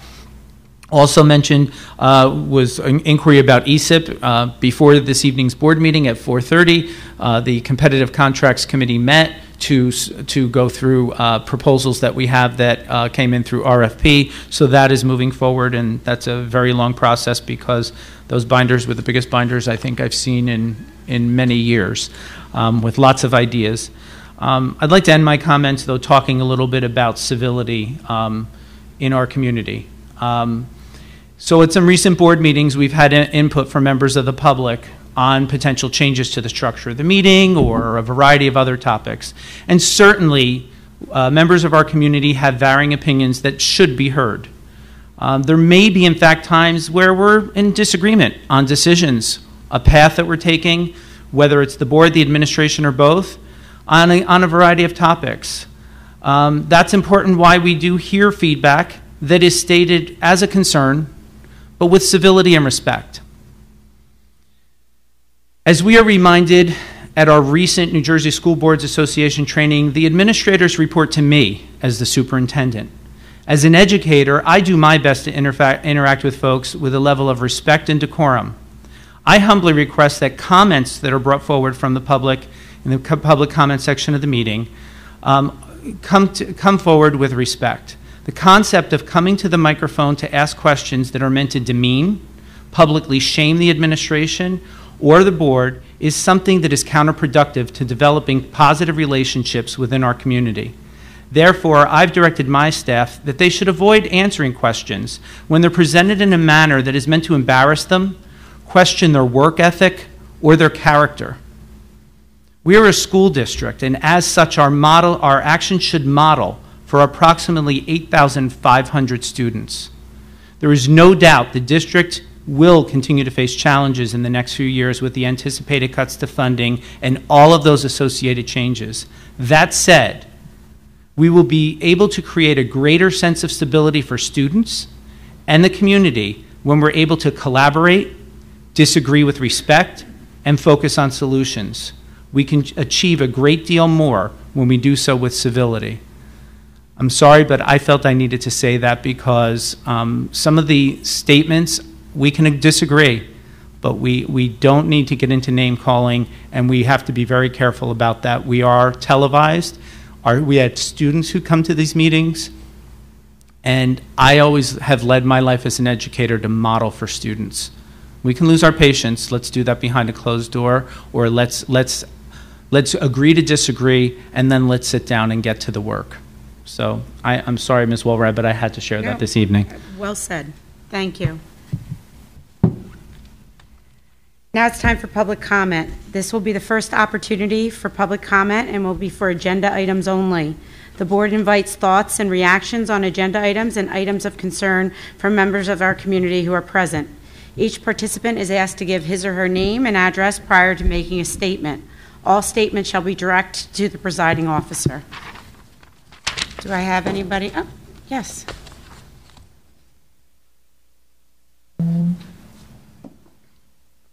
Thanks, guys. I appreciate you coming tonight. Thank you. Hopefully you weren't looking at me. I don't know about you. Don't you like the setup better? I feel like I can see everybody now. You want me to tell you my complaint right off the bat? I came with no questions tonight. That's why you didn't get a letter.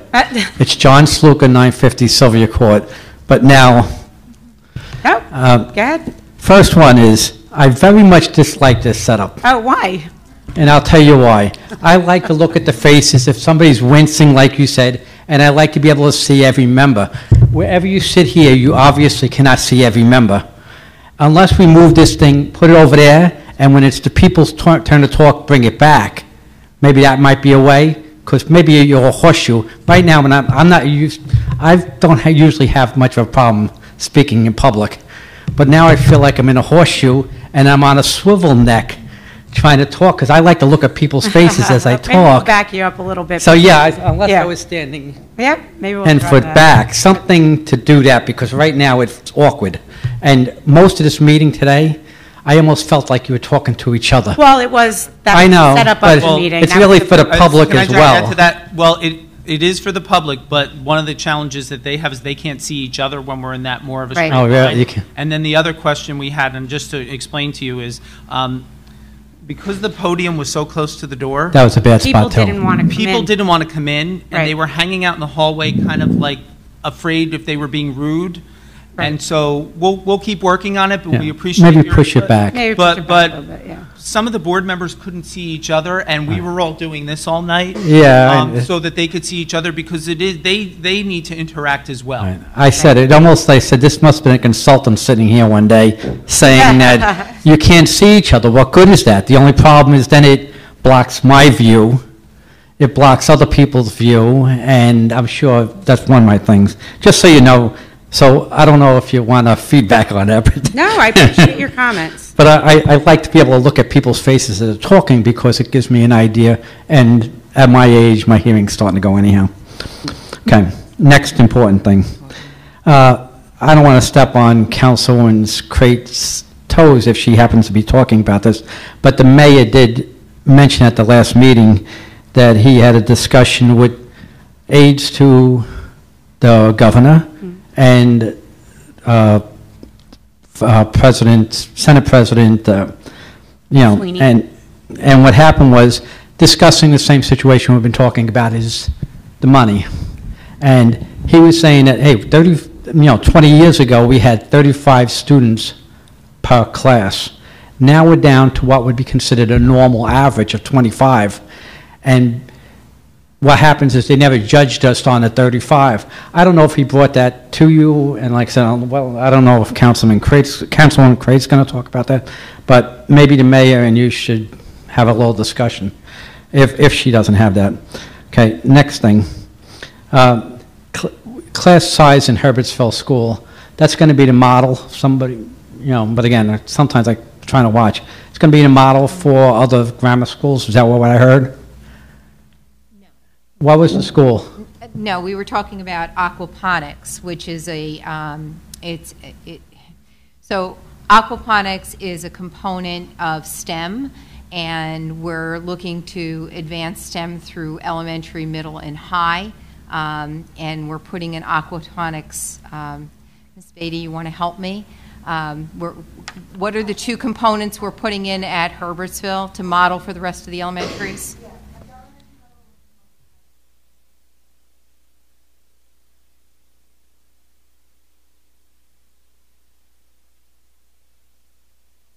Okay, I think I got it now, because I didn't, that's not what I said, why would it be a model for one school for the other schools? I didn't get the whole thing, Just for obviously. that particular component. Okay. The other one, we're talking about saving money, and I know basically every child has to have a computer nowadays. Is that how every child that I know from 4th grade on up, it seems like. Because if you don't get homework and you don't have your computer, you get in trouble in some classes. But is it cheaper to run a whole program saying we want to furnish Brick Township's 5th grade with a blah, blah, blah, instead of getting a textbook? Would it be easier to do one computer thing that goes to each child? Or is that some kind of thing that's living in a fantasy? There's a lot to that. I can't answer all that in that simply. There's a Well, lot. at least something to think about? Yeah. Okay, that's fine with me. The other one was, I guess about 21% of our students are special needs, and now we have doubled the amount of EEL, right? EL. What's ELL. EL? I always English call language it learners. English as second language, ESL I called it. I said, why was it EEL? But ESLN. We doubled from what to what? Doubled from 1 to 2, 50 to 100? We're up to about 300 students in ELL at this time. So 300 out of 9,000, it's not overly crazy. Okay. Also, the interest in preschools. We have 150 people we could fit. We have 300 people that are interested. Is that because we're not charging? The preschool, no, it has nothing to do with that. We accepted dollars from the preschool grant. I know that. We're not allowed to charge once we accept those dollars. So you accept the dollars from there, but you got to take it away from the other end. Well, we're So- actually making Well, you more make money more by money doing on this. it. Yes. But we can't double up We're on actually it. able to service more children. Yeah. I would have liked 1,000, hey, instead of paying 2,000, only pay 1. And now it's 150 people, you got made $150,000. Okay. The other one is this qualifications for principal. These things always drive me nuts because I know I got like 16 different titles myself with letters and all that garbage, and that mean basically nothing to me. In the qualifications for principal, master's degree in administration and supervision, minimum 3 years administrative experience, minimum 5 years teaching preferred, something else, certificate in school administration. That's not a lock, right? That's like a guide. I know it's what happens if you're short 4 months on your master's degree and you're the best qualified candidate. You can't. There are requirements in the state of New Jersey for licenses for those positions. And so you can't, somebody's 2 months away and you need a principal, you can't hire that person, even if they're the most qualified. Okay, that's why I used to like the way I used to write them, because my next category would have been number 5. All the thing above will be looked into consideration, blah, blah, blah, but you're telling me it can't be done. Okay, no problem, thank you. Thank you. Yes, sir. I'm sorry, Mr. Conti, I'll get you next. Hi, my name is Bob Checkeye. I'm from 127 Royal Drive in Brick. And thank you for all the work you do in taking care of our schools. My reason for coming here tonight is because of some of the work Ms. Clayton and I have been doing on the Sustainable Brick Committee. We have been researching the availability of using electric school buses. We put forth information to the school board about the possibility of obtaining a free electric school bus and a charging station. This information was provided to us by DOE, U.S. Department of Energy, and the DEP, New Jersey Department of Energy, and various manufacturers of electric school buses. We received a response from the schools about some issues with the electrical school buses and our current financial problems. So here are some of the answers to your concerns. I've gotten a lot of emails about this. So one of the questions was, do you have to buy the bus first? So my response from Assistant Director of the New Jersey DEP, quote, under the Volkswagen settlement, by the way, there's $72 million available to New Jersey. So under the Volkswagen settlement, you need to submit an application for funding for your electric school bus project. Once approved, you can then proceed with the purchase. We will reimburse you in the amount of the approved grant. Thus, It is a reimbursement program, but you must submit an application first. In order to be eligible for funding, the purchase cannot be made until we approve the project. So another concern was cost. According to the September 2018 school transportation presentation, 5 54-passenger buses need to be replaced, and a 54-passenger conventional bus costs approximately $91,409, and a 54-passenger transit-type bus costs $150,000. This grant states up to 100% of the cost of a new electric vehicle, including the charging infrastructure associated with the new all-electric vehicle. A free electric school bus would save approximately $91,000 to $150,000 off the school budget. That was just before one bus. Another concern was maintenance costs. With an all-electric vehicle, you eliminate transmission servicing, no oil changes, reduced brake wear, no exhaust components, no emission testing, reduced belts to change.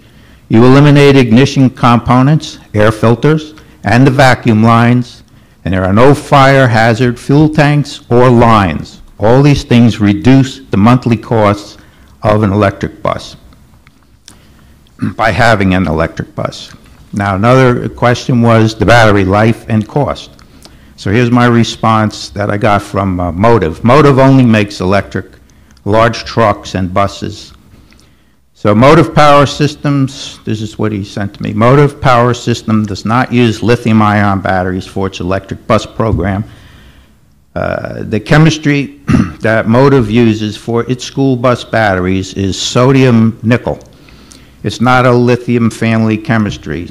It's actually based on just sodium and chlorine, so it's table salt and nickel. The sodium nickel batteries are also thermally managed, so they don't derate in very hot weather or in very cold weather. With lithium-ion batteries, unless they are thermally managed, which is uncommon in the bus and truck and heavy vehicle industry, they derate pretty substantially in cold weather. We have had vehicles on the road now for 5 years, zero degradation of the battery range. Measurable degradation on a school bus won't happen for 10+ years. We use a 5 or 6 battery system. If one of the batteries is degraded, it would cost $15,000 now. That will be less in 10 years. We have a 3-year, 50,000-mile warranty on our batteries, chassis, motor, controllers, and the entire Ford chassis. According to New Jersey NJAC 6A27, Student Transportation Code, school buses have to be replaced every 15 years. If you research that further, you'll see that one of the main reasons is combustion engines are a health hazard to students. That's one of the reasons they actually made that thing to begin with. Now, I sent an email to New Jersey Transit and asked them, are they thinking about taking electric vehicles off of that, because electric vehicles do not have the emissions that oil, gas, or propane buses have. They just don't have those problems for kids. But that's why they originally put that 15-year thing in place. Excuse me. Right. No, I'm going to stop you 1 second, because I was part of the emails going back and forth, and I appreciated it, especially coming in out and talking to us tonight about this, since one of the items on the agenda that we were on our budget that we were looking at was the bus cost. I think that, and I had thought that Mr. Dalton was going, we had a conversation, but we got crazy with budget, was going to reach out to you to say that we're going to schedule a transportation committee meeting where this would be appropriate for you to bring this information in, have you come in, sit down with Mr. Wilson and our transportation committee members, Mr. Dalton and Mr. Edwards, and talk about the different possibilities and different grants that might be out there that we should be thinking about applying for, and what the process is, and how we may be able to do this moving forward in order to do what's best for the district, both financially and, and environmentally.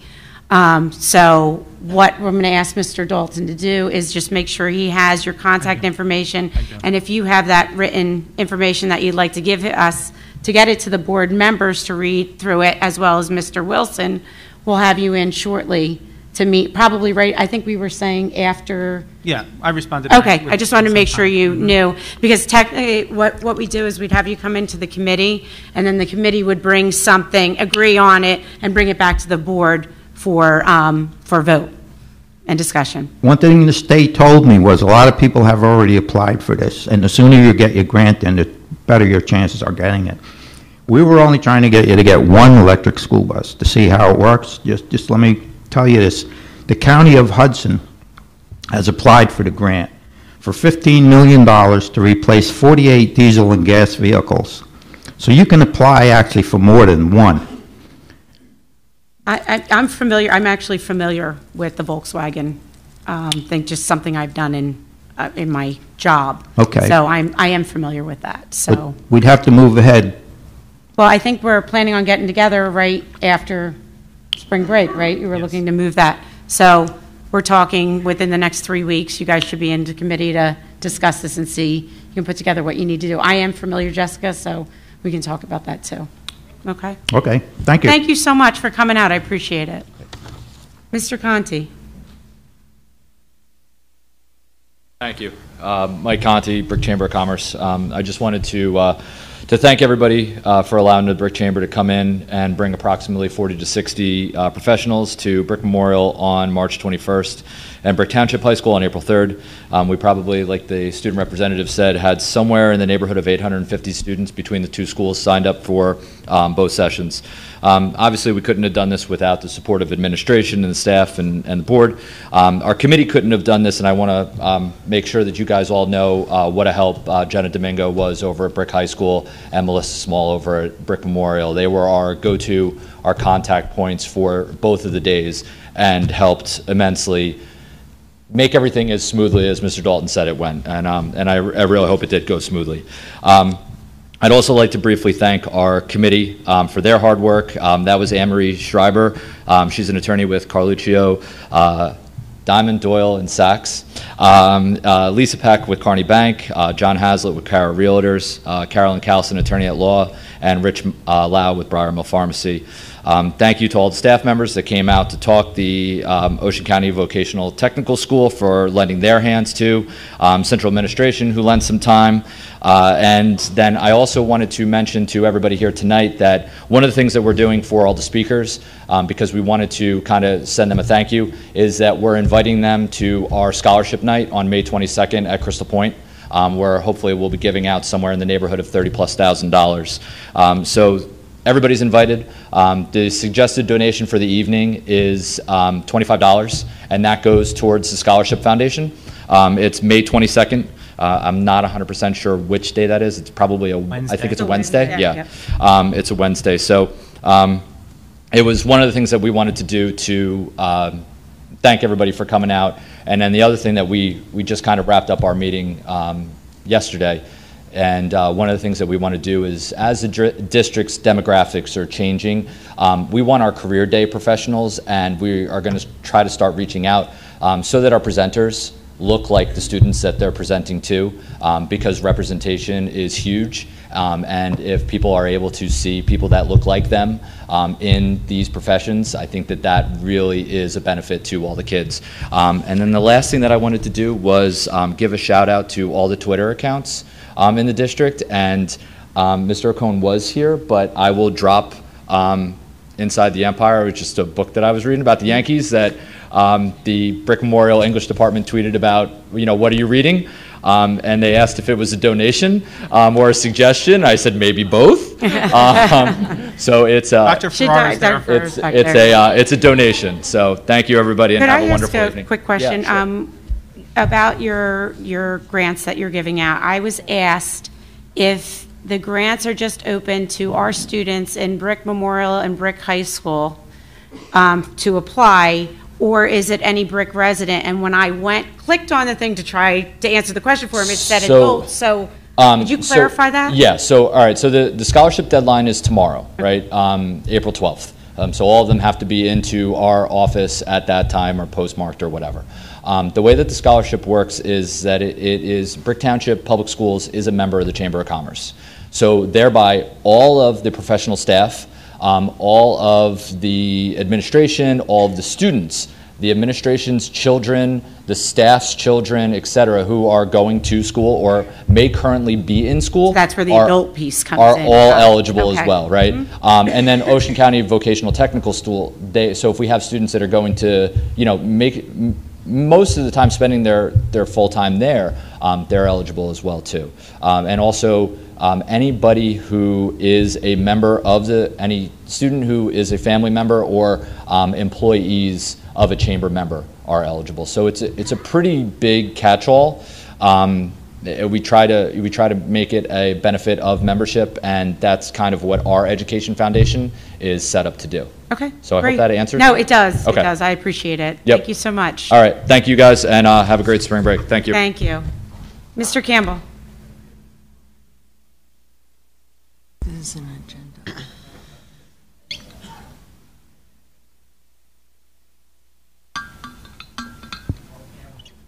Well, Campbell, 655 Mark Manor. Good stuff first. I heard a young lady back there with the aquaculture and the hydroponics and the horticulture. It's something we want to do in this school for several years now under Biotechnology Academy.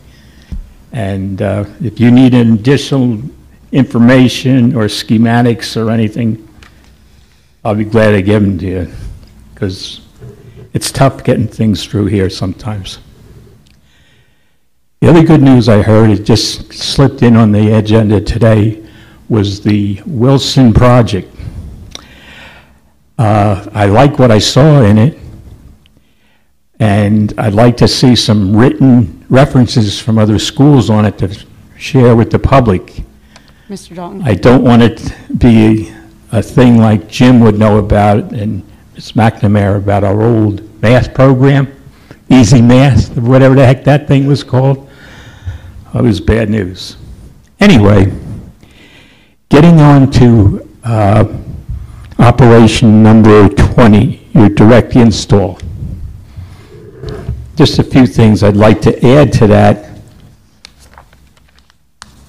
because number one, it's a very worthwhile project, and the main thing is you're getting some new furnaces out of it, which are almost half a century old, both of them. And that's key. And it looks like he's putting in 4 units, which are probably the Mach 350s, which is good, but they require regulations, certain piping.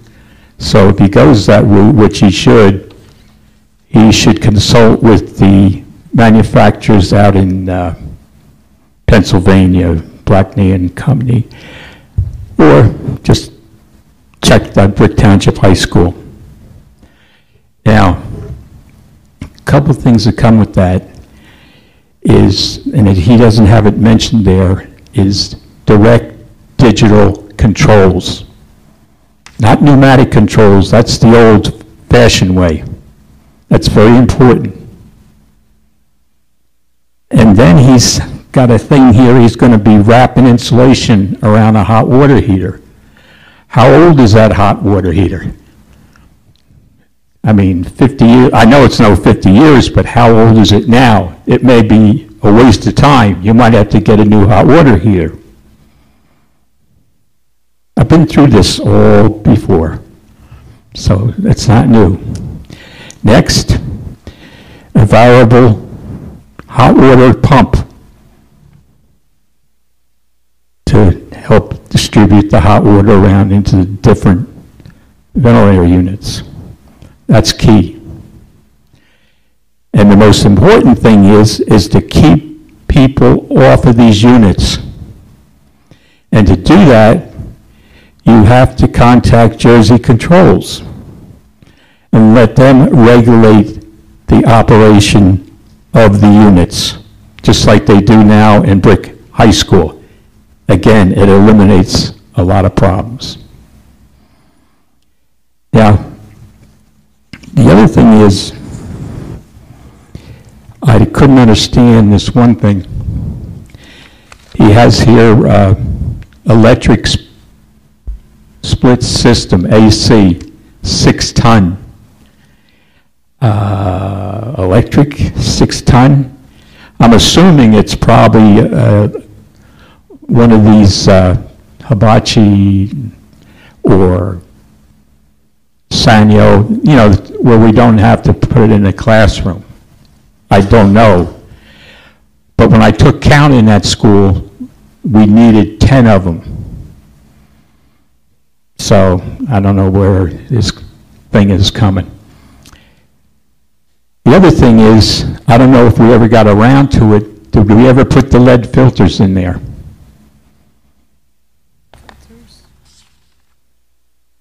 Out for you. Okay.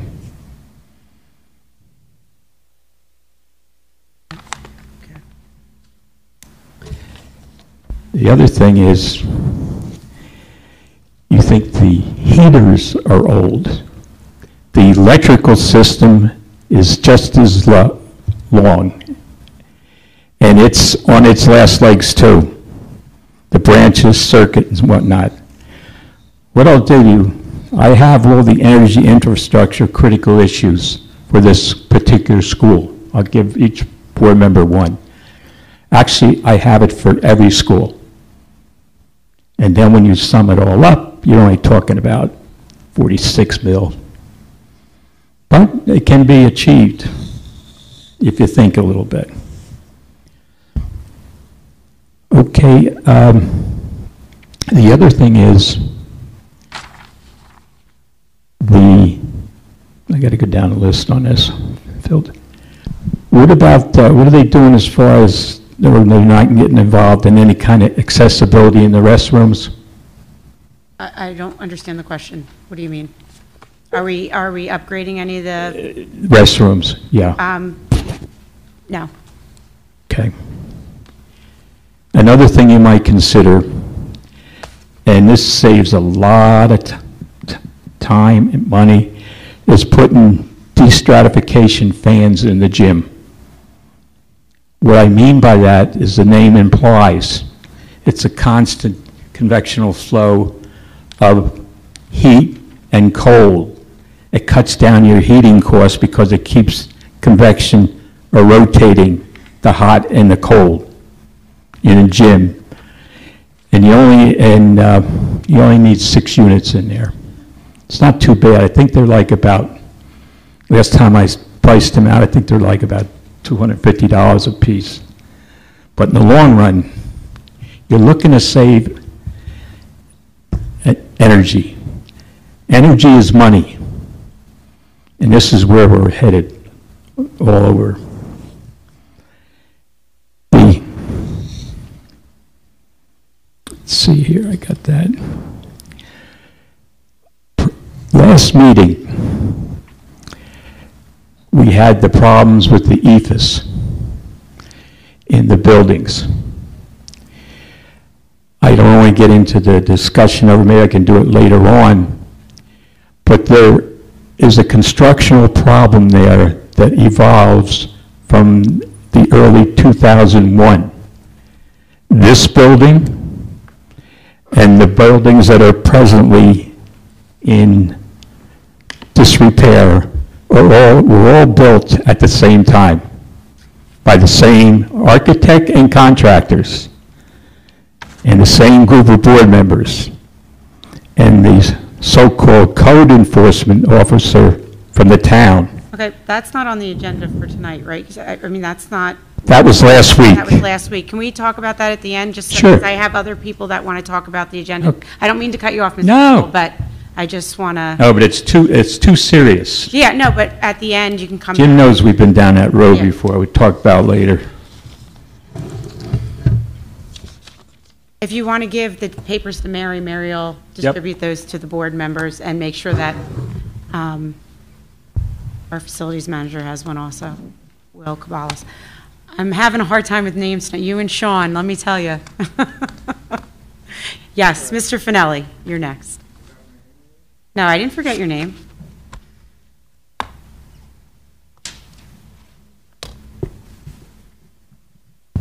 Glad to hear that. Before I ask my questions, State your name and address, please. Rick Finelli, Meadow Point Drive, and I was told at a town council meeting I don't have to give my street address number, whatever. I know where you live, so. Before I ask my questions, I have a couple of questions pertaining to what was said That's fine. at the it's budget. agenda. Can I ask Yeah. them now or at the end of the meeting? They're limited to what was said about the budget. I'm not going to get into a lot of budget details. Do I ask them now or do I ask them? Well, you can state whatever you want. If we can answer them quickly, we will. If not, Mr. Dalton will jot them down and we'll get back to you Okay. on them. Just to clarify something that Mr. Dalton said. Mhm. He said he's instructed his people not to answer Only if certain you're questions. rude. No. This is a school board meeting. My questions are directed to the To me. school board. Right. So he's not instructing you what questions to answer, not answer. No, I'm just telling you, you ask what you want. If we can answer it quickly, we will. If not, I will have Mr. Dalton jot it down and we will get you the answers. He stated that the expenditure is almost flat. There was a slight increase. Decrease of 0.53%. Okay.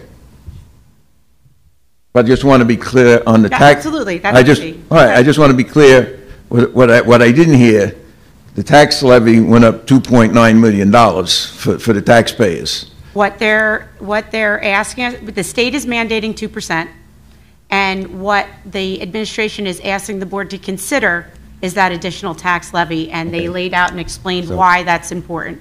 So that was put on the table, yes. you're correct. I did the math. They're cutting $2.7 million out of your budget. You're increasing the tax levy by $2.9 million. It So was you asked, yes, we were took the asked whole, to consider that. the whole cut, passed that on to the taxpayers, and added another $200,000. Again, administration asked, and it's brought to the board now, so. I keep hearing that the state is mandating, and I'm not sure I know what that means. Is there some written documentation? Yes, and we will get that to you. We'll get that to you. We'll have it There's a emailed. written thing? There is a written document. Okay. Yeah. I'd love No to have problem. that. Mhm. Likewise, there's a lot of talk about class size, and when previous meetings, I asked a specific question of what is the targeted class size, and I didn't get a real answer. I got, well, this, that, and the other thing. And I keep hearing 25 as a number. Is there also something that mandates that number? And I'll ask Mr. Dalton also, whatever the state rules are on class sizes, can we also forward that to Mr. Finelli? Okay. The last question, and I'm a little confused, that's why I'm bringing this up, and I'm not trying to trap anybody, and I'm not trying to make anybody look bad, okay? I want to clarify That's fine. what's going on in the public. All right? The school district is planning to keep all programs, staffing, sports, class sizes, and facilities for the 2019 and 20 school year, but that could change in subsequent years if the state budgets continue. Did you say that, Mr. Dalton? Not exactly. Not exactly? Could you tell me what you said? I didn't say it in that way. I've said a lot of things tonight, so. No, this was not tonight, this was last month. Was that a quote from a paper? Yep. And unfortunately, the person who wrote it just left, but I asked the last meeting, not last meeting, last week. I see what you wrote. Did Mr. Dalton say that? And she said, yes, he did. So I'm confused as to, I heard about all the things about cuts going on. Then I read a statement like that, which I can't speak for her because she's not here, but I think what she was responding to, either she had an interview with you, which I don't know, or she was responding to how you responded to Mrs. Cusinelli at the last meeting when you said you didn't consider any of those things. And then what further confused me is, and I hope I get the word right, I found out that the week after last meeting, you were sending out rice notices. Is that the word? The layoff notices? No, those didn't go out yet. No. Not rice notices. There'd be notices of non-renewal for staff that may not have positions, though, but those don't go out yet. Isn't there a word for that? Is it? A rice notice would be if we're talking about a staff member with the board. If we're not talking about them, they don't get a rice notice. Okay. As far as the other comment, I believe that I was interviewed by one of the reporters. I get calls from reporters all the time. That may have been part of what I said, but I think out of context, I can't answer to that without the context of the entirety of the whole thing. That may have been part of a statement of a whole answer. So, it's out of context. If you'd like to email Mr. Dalton the article, and maybe he can get back to you after reading it. Clarify. But he can clarify it for you. Unfortunately, many reporters call and ask questions, and I try to answer them as quickly as I can. And I would say that out of context, I'd have to see the totality of the article. Yours for the taking. Okay, great. Thank you. Back to the agenda. Okay. Again, most of these are clarification questions, but you have a lot of stuff on your agenda. So, operations number 14. That has to do with school funding. The attorney that you're hiring for that. And when I read through this 2 or 3 times, a lot of questions come to mind. And I'm always concerned about what we spend on lawyers' fees. As I look at this, I was looking for a dollar amount, which normally under these contracts you have, which there is no dollar amount. You don't have a time limit. And my understanding, and correct me if I'm wrong, you have an attorney that's going to represent you in this, and do all the other districts have their own attorneys? No, this attorney is representing several different districts. 8 districts total. So he is the quote-unquote lead attorney? I guess that's the best way to explain it, yeah. Mm-hmm. Okay. Is there any amount, limit, or anything that's set on is there, how much money is budgeted for this or anything? On 3A, it gives the dollar amount. Right, I was going to say. Go ahead. Mr. Edwards, do you just want to point to where the payment is? I think it's number 3A in 3A or 3B in the document. Mm-hmm. We adopted a resolution on this matter. Right. Capped at $10,000. Right. Exact date of the resolution, I don't recall. Several months ago. But there was a not to I can't hear 3 people speaking at once. It was approved several months ago with a not to exceed $10,000. This is the written agreement that formalizes that, and it splits the cost 8 ways between. Okay. And then everybody else signed up for that? All the other districts are paying their fair share of this? To the best of our understanding, yes. It doesn't make me feel. Speak for another.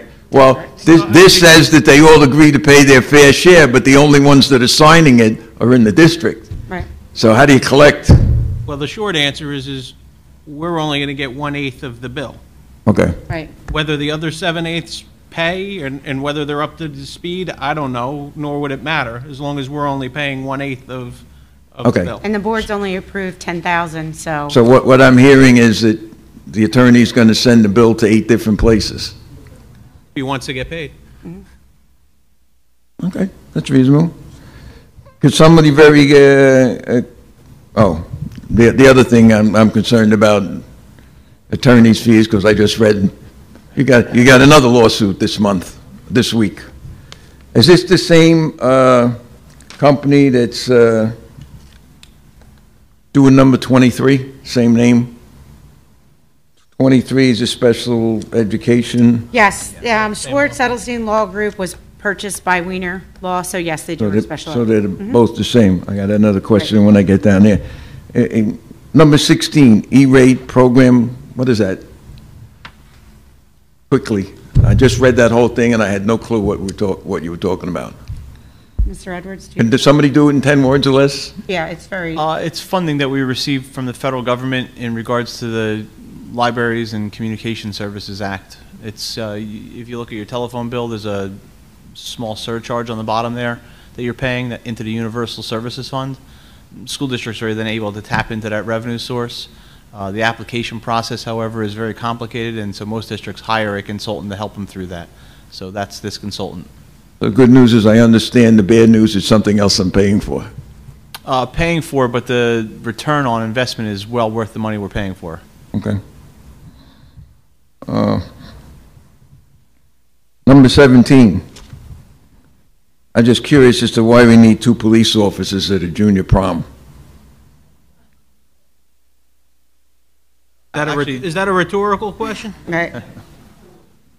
And that's actually a requirement I was of just the gonna say, prom it's probably venue. retirement from the facility. Pardon me? It's a requirement of the prom venue. Prom venue is Part of their the contract agreement. says that we have to have that. All right, and you have to pay for it. Correct. Of course. That's internal security, not external security, which I assume the place that running the thing is. So tell me it's not something you think you need.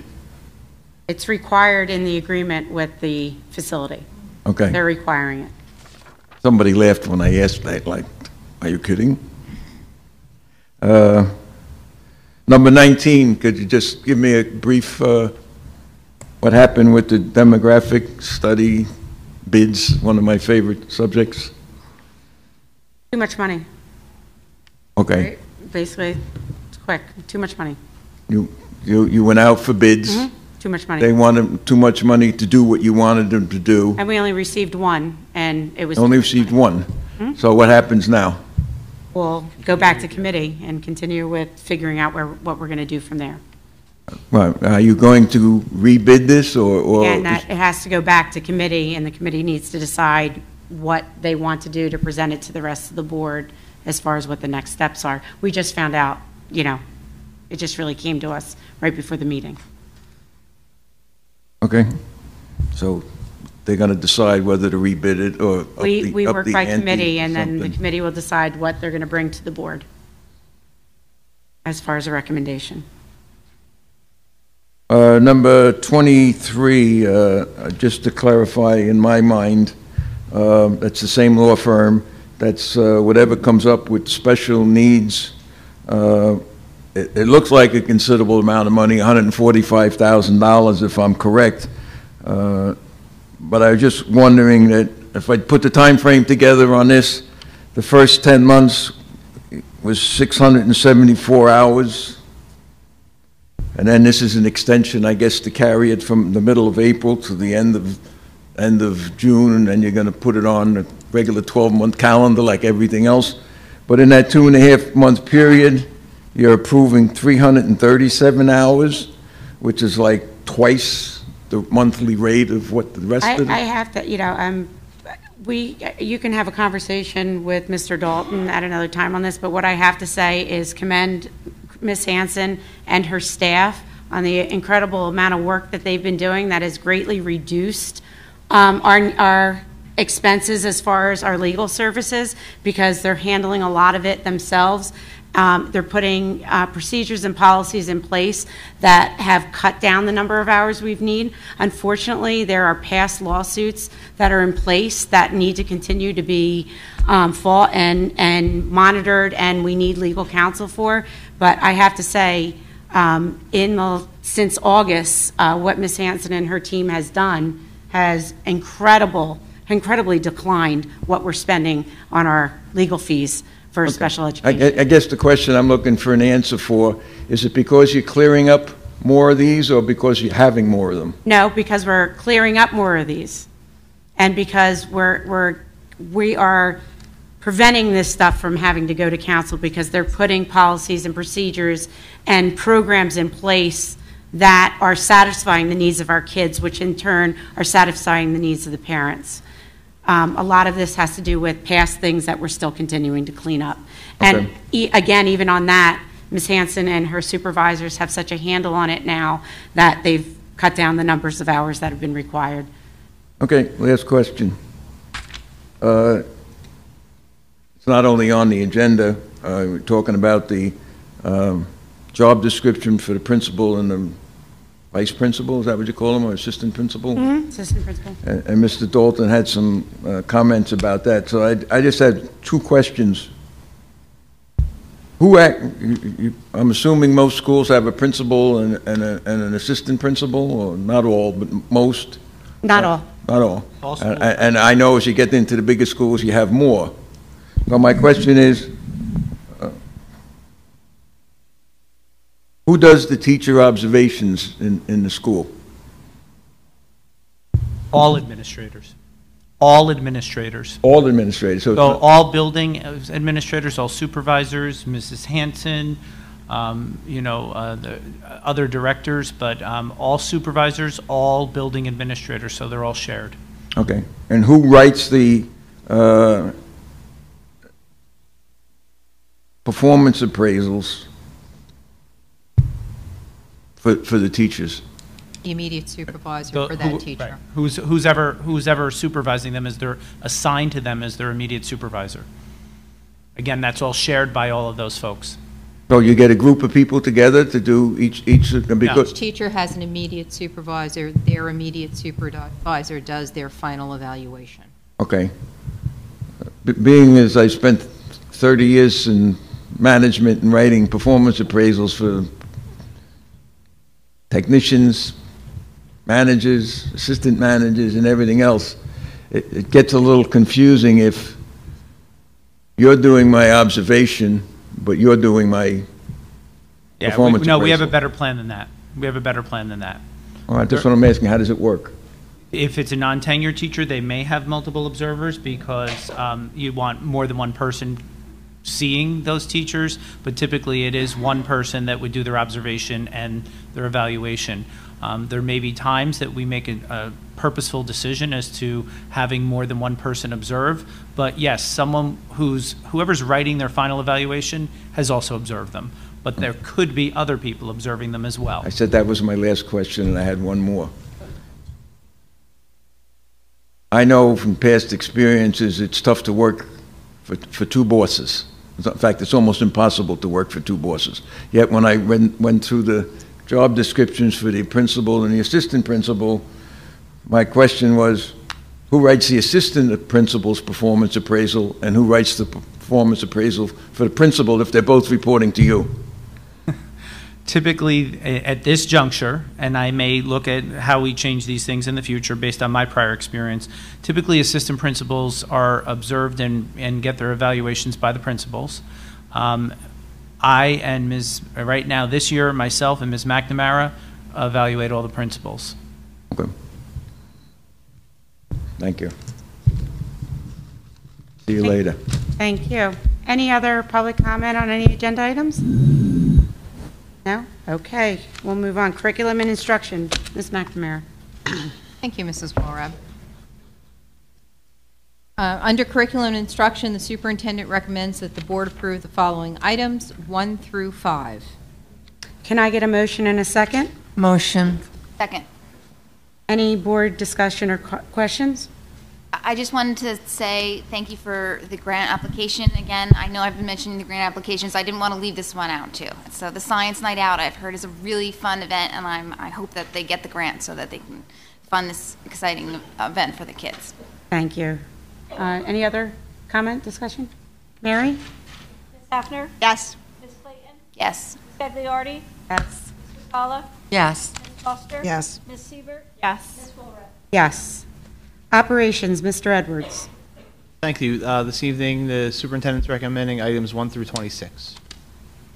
Can I get a motion and a second? Motion. Second. Any board discussion? Yeah, I have a question about item number 22. I know we're in tight budget constraint, of course, but we're approving a resolution for provider of occupational, physical, and speech therapy services on an hourly basis. Considering all those hours, how many service professionals perform all those hours? So those are for leave replacements for some of our therapists who are on leave. I think we have right now, I think this is for an OT, and I think it's for an OT and a speech person. I can't remember exactly, but yeah, it's usually like the per hour, $75 an hour for 276 hours. That's for several weeks. So that's when somebody goes out on maternity leave or something, Correct. or And is ill, you would bring this group in for up to, but Right, not we to exceed. contract with them to provide leave of absence services. That has nothing to do with any bedside, that's simply in the school working for, okay. Yes, providing services. And that was to increase, so that's the total amount for the year because it was what we increased it plus what we already had spent. All right, and then I had a question about number 26, Wilson multi-tiered professional learning teacher support. How will this impact our students and staff? So we've already begun the foundations implementation. It's for foundations. And this is a continuation of that foundations implementation to provide for our earliest learners a really good foundation in literacy and reading and phonemic awareness so that we can move them forward and have them achieve with fewer tiered interventions by putting in a strong foundation. And that's what it is, it's a strong foundational It's a strong foundational program. It exceeds anything we've done in the district before. Yes. The reputation is extraordinary. Extraordinary, and the teacher training that's going on. The teacher training is significant here, and that's one of the reasons why the contract is on this evening, so that we can, because it's much in demand, so that we can secure those dates for the upcoming school year, so we can continue to train our staff in foundations. And those teachers receiving the training will somehow turnkey that to other? Yes, we do two types of training. We do training within the classrooms, and then we do training of facilitators.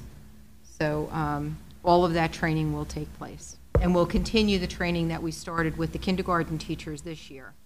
We're putting first grade in next year, so it'll be a continuum.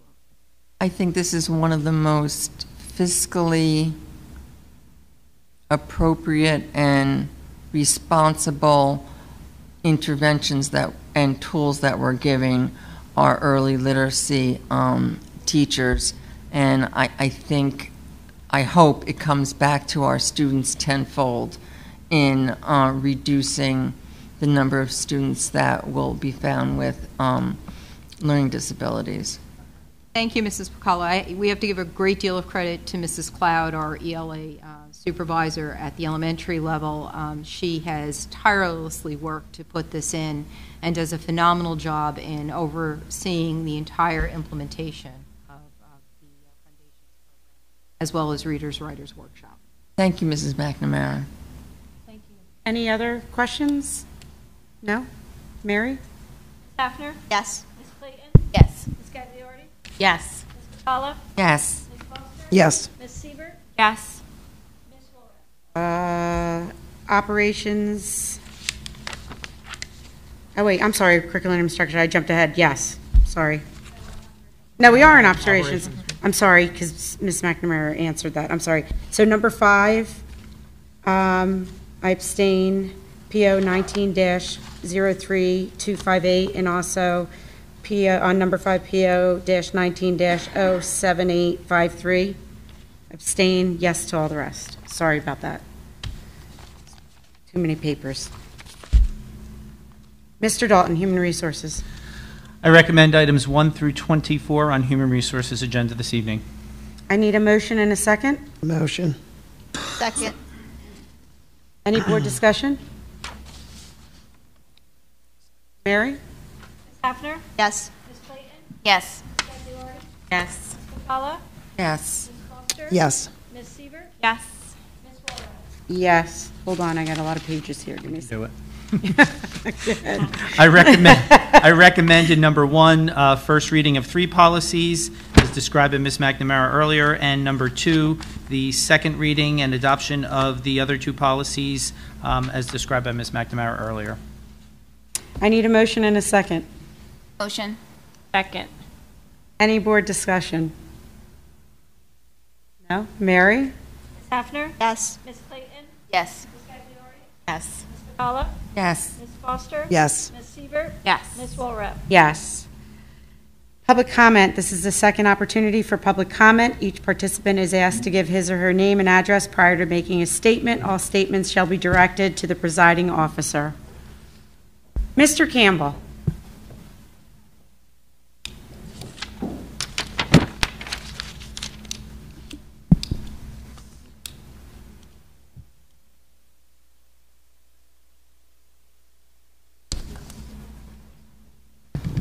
All right, you have quite a bit of expenditures coming up with this ethos problem that you have in the different schools.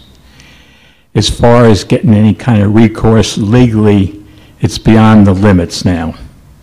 So I guess you're going to have to swallow it. But it's bad. And this all stemmed back to 2001. This $21 million building here was built with many construction defects. Of course, we don't have kids in it anymore because of it. That same crew, construction, architect, board, what have you, put modular buildings, which were cheap, on Lake Riv, 2001. You go over to Osborne, there's a prefab section on there where you're having the problems. 2001, same architect, same board group. Emma Havens has EPIS in the back, same problem. I don't know what you're going to do about it, but don't go putting any of that stuff back. I'm getting a, we're not. All right? Yeah. But it's sad what happened here. I don't understand why some of them aren't in jail. That's how bad it was. In here, every morning they had to come in here and sweep the water off the floor. And this went on for years. You sweep water off the floor, it gets into the walls. And this was a good program for kids when it was for the kids. And it's really sad. But I cringe. And the only guy that might know something still about this bunch of guys is his dad, because he was board attorney at the time. Oh, no. No, I mean, he might be able to put some light onto it. I don't mean that. No. But the other thing was, too, and I guess you finally got it rectified, they put in a 100-ton chiller in here. It should have been a 50-ton chiller. So it got completely evaporated. That's why you had the water in here. And this went on for years and years. And it got to the point the teachers started to complain about the mold and whatnot, and we're going to sue the board. But evidently, our central administrators at the time supposedly rectified the problem. And we got a new superintendent in here a little year and a half later. I guess they didn't rectify it. They told the state they rectified it, but it never happened. But it's sad. We got to pay. That's the sad part. Thank you, Mr. Campbell. Any other public comment? Mr. Finelli.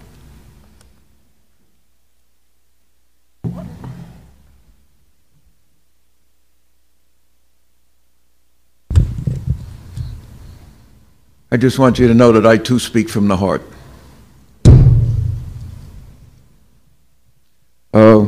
Sorry. I'm going to jump around a little bit. Fine. According to a report I just read today Brick School District has about 425 students without a measles vaccination. I'm just curious, is because of this present outbreak of measles, are we doing anything about that? Oh, and by the way, I'll give you the numbers so you don't have to give them to me. I know that that represents about 5% of the, and that comes off your report that you sent to the state. I also know that about 3.4% of that is religious, and about another 0.5% is medical, and I'm not an expert in any of those things, and about 1% is other. I know that I read in the papers that other schools are doing things, drastic things. Is Brick doing anything at all? Because I have people asking me about it because they know I got a mouth at the school board meeting, so. It's, Mr. Dalton said that it's something that he's looking at, but there are a lot of people with exemptions, and I'm assuming that if it's a religious or medical exemption and the paperwork is done properly, there's really nothing we can do about that. All right, right. So, And it's I would, and it's memorialized in a letter from his office. If you can, maybe you can report on it at a future. Yeah, I'll report on it at the next meeting. He'll report on it at the next meeting, what they plan to. just so you're aware, what they can. what I'm reading, and again, I'm only reading it in the paper, Yeah. other schools are saying, your kid's not coming to school without the measles thing because they're involved in it right now. Mr. Dalton's going to look into that, but again, I think we're doing what we're allowed to do within the laws. But he will look into it, and he will add it to his superintendent report for the next meeting. Okay. Where are we with the teacher's contract? We're waiting for, am I allowed to say we're waiting? Blackout. Excuse me? We're in a mediator blackout. We're in a mediator blackout. So we're waiting for. I don't know what that Can't say means. anything. I don't know what We're that not means. allowed to respond to it at this point. Well, it's been a month. Let me just, it's been a month. The board has to approve the contract, and the union has to approve the union has, contract. I Short believe answer is it's not finalized, and they can't make any comment about anything related. Any idea when it will be? soon. Nice try. There, again, we're waiting. Okay. Item number 3. Thank you for taking your policy off the agenda. That was one of the best decisions you're going to make all year. Doing something because other people are doing it is probably the lamest reason you can have for doing something. As an example, other schools are charging for sports. So why don't we do that? Just a generic question. Thank you for doing that, and I hope it stays off the agenda forever. At the last meeting, and part of this is my fault, I showed up at 6:45, and the meeting was already in progress. I wasn't aware that the meeting started at 6 o'clock, and then I guess that was my fault for not seeing that it started at 6 o'clock, just assuming it started at 7, just like tonight started at 6 o'clock, tonight at 7. One of the things you did at that meeting was have a board presentation, which I'm assuming was about who's conflicted. It was school board ethics. We just brought someone in to speak to the board members on that, just to make sure if Okay. we have new board members, they understand. I've been to some of those training sessions because they're open to the public. Which, I as was would have last liked week. to sit in on that one. However, I didn't know about it. So my question is... It's and televised. You can go back and watch it if you want. It is, Yeah, we yeah, recorded the whole thing. I found that out tonight. Okay. And I asked Mary a couple of questions Mhm. before. My question is, that's part of an open public meeting. I would assume, maybe incorrectly, that you should give out, you have a board training, what the board training is about, how long it's going to take. Because it says on here, New Jersey School Board Association Board Training. Well, first of all, I missed that, so I guess that's on me. The second is, what is the training? What is it about? Do I want to go to it or not go to it? So do you have an obligation to do that, or is this suffice? I don't think I'll either. answer the short answer to your question is that suffices under the law for sure. Okay. But I don't think there's a problem if we have another training to say what's on it. Mr. Dalton will discuss it with the board and. It would be nice. I appreciate your If comment. you said, training, this is the topic, this is how long it's going to take. We'll take that under consideration. Also, Mhm. I don't know if you did this, but I don't think you did. You always talk about when the next meeting is, but maybe you could tell the public that the next meeting, I see now it says 7 o'clock, when you're going to change things, that you say to people, oh, by the way, the next meeting is at 6 o'clock, not at 7 o'clock. Because if you missed that one little line, just like I missed on this one tonight, that said budget presentation or budget discussion or whatever it says up there. We usually do, but I hear what you're saying, and we'll take note of that.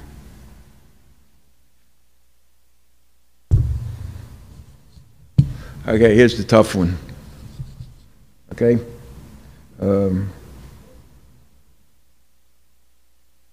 Part of this has nothing to do with Mr. Dalton's comments about what he said he had to say about the behavior of people that come up to the microphone.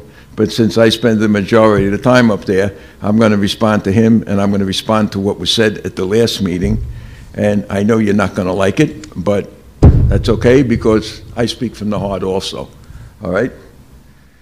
At the last meeting, there were comments made about the people that come up to the microphone accusing the board of, number one, stealing money, and number two, calling you liars. All right? Now, I know that I did not say anything about anybody stealing money, so I'm not even going to respond to that one. However, the person making the comments was looking at me the whole time they were making it. Not even looking at me, but staring at me the whole time they were making it. So I'm going to respond to the part about the lying. And the first thing is... Please. Thank you. Go ahead, Mr. Fennell, you have the floor. If you object to what I've said so far, go ahead and challenge me on it. No, it's your time to speak, so we're listening. I've always said when I've come up to the microphone, if you disagree with something I said or want a clarification of what I said or anything else, have the nerve, have the gumption to say it while I'm standing up here. Don't wait till I sit down, and then at the end of the meeting, you decide to rip somebody apart because you know we can't respond because you have the last word. Fair statement. Right? Go ahead. Now, my comments were, when we were talking about the policy change, my exact words I said were, we only have your word that other people are doing that, and you only have their word that they're doing it unless you actually attended the meeting. And the attorney said, well, he's attended the meeting. All right? And you can tell an attorney that in the court of law, that's hearsay, and it's not admissible. So I'm sorry if somebody said I was calling you a liar. I was just trying to make a point. If somebody says something and somebody else is doing it, that's not a reason to do it. And unless you actually experience it yourself, then you don't know. And I don't know either. I understand. All right? Mm-hmm. Part A. So I wasn't calling you a liar, as I was making a point. And if I'm going to call you a liar, I'll stand up and say I was lied to. Okay? I understand. Mm-hmm. So now I'm saying that. Okay. All right? In the last meeting, I was lied to. And on past experiences, I've been lied to. I'll give you examples. And these are some rough examples. I asked a question last meeting about a policy that I read about absence. And there were comments about absence tonight. Absence has been a problem in this school district for at least 5 years, and for 5 years I've been bringing it up. Mm-hmm. Last meeting I asked, how does this policy working out? And the answer was, well, we don't know because we just instituted it this February. So if I've been asking for 5 years what you've been doing about absence, and your answer is we're doing something about it, and 4 years later you finally do something, I think I've been lied to for 4 years or 5 years. Okay, finish. That's what I think. Mm-hmm. I think also that if you stand up here and you present a report on your report card and you change the numbers to make it look better, and I say your numbers don't look like my numbers, and I'm reading right off the report, What is that? Well, the answer I got exactly was, I changed the report and I made these make it because I knew they were close and they were going to make it. Is that being lied to when you change the numbers and present them to the public to make you look better? I think it is. And oh, by the way, I looked at the report card that you people didn't have a chance to look at yet, and they didn't make it, okay? But let's get a little closer to home. Last week, I was lied to. I asked, why was the police officer here? And the answer I got was, just happened to be here. Really? And then I brought it up again later in the meeting, and I was told, Mr. Finelli, please move on. And my response was, for you, I'll do it, but please, in the future, if I ask a question, tell me you don't want to tell me you don't know the answer. Don't give me baloney. I don't want baloney. That was bad enough. But then there was, in response to that, there was another lie, and that lie was made to make me look bad. And I'll read you what I'm referring to. In response to an inquiry during the meeting, I thought I made it clear the presence was not in any way related to public comment policy procedures at the school board meeting because the underlying issue was a domestic parent issue. Blah, blah, blah. Okay? Now, both the reporters that wrote on the brick patch and the brick shore beat said Mr. Finelli was upset because he didn't get an answer to his question. So it wasn't just me saying I didn't get an answer to the question. The people that sit here, the professional reporters, were saying I didn't get an answer to the question. So that in itself is a lie. Again, that there was no thing. Now, in this explanation, it was stated that this was a domestic parent-teacher, a parent-student thing that went on in the school board in here the day before, and you were concerned that that might overflow into the meeting. Okay, if you told me that, that would have been the end of this. But you didn't tell me that, right? What you said is shut up and move on. Now, I said it again, I said it before, and I'll say it again. If you could have given that explanation later on, then why didn't you give that explanation when I asked the question? Because it was me that asked it? I really don't understand. Well, actually, I do understand. I do understand, okay? And the reason I understand is because I know the whole thing that what went on here. I expect people here to tell the truth when I ask a question. I don't expect you to mislead the public. And sometimes I get upset because you insult my intelligence. And I'll give you an example. And I know you're not going to like this, but at this stage of the game, I don't really care. This was labeled tonight as a budget discussion. That's all it said. So the meeting started at 6 o'clock, and you had a budget discussion here. I don't know what the public would expect from that definition, but I know that I thought there would be some discussion about the budget. And of course, it's a budget. I want to be here to hear it. What I saw tonight was you asking a bunch of prepared questions, and these people answering the questions based on they probably already knew what you were going to ask them, and this wasn't a discussion on the budget. This was, what can we do to either eliminate questions or sell our budget to the public? I didn't see any discussion at all. You were reading questions. To me, that's bad. It really is. If people come to this meeting, they want to ask questions, they want an understanding, taxes are going up, we're all concerned, everything's going up. You're going to have a discussion with the budget, have a discussion with the budget, but don't read prepared questions. It's like a politician does. Is that what I'm here for? It's not. I speak from the heart. I have expectations. Other people have expectations. They want true answers when they ask the question, and there's no reason you can't do that. There really isn't. Now, anybody have any comments? Would you like to comment on lying? You were the one that brought it up. Well, your comments should be directed to me, Okay. first of all. Anybody want to say anything, or are you going to wait till I sit down? No, I'll say it directly to you. Everything you said is in your opinion. This meeting tonight, the initial budget meeting, was for the board members to make sure that we understood what was going on. On May 2nd, you'll have an opportunity the budget will be presented to the public.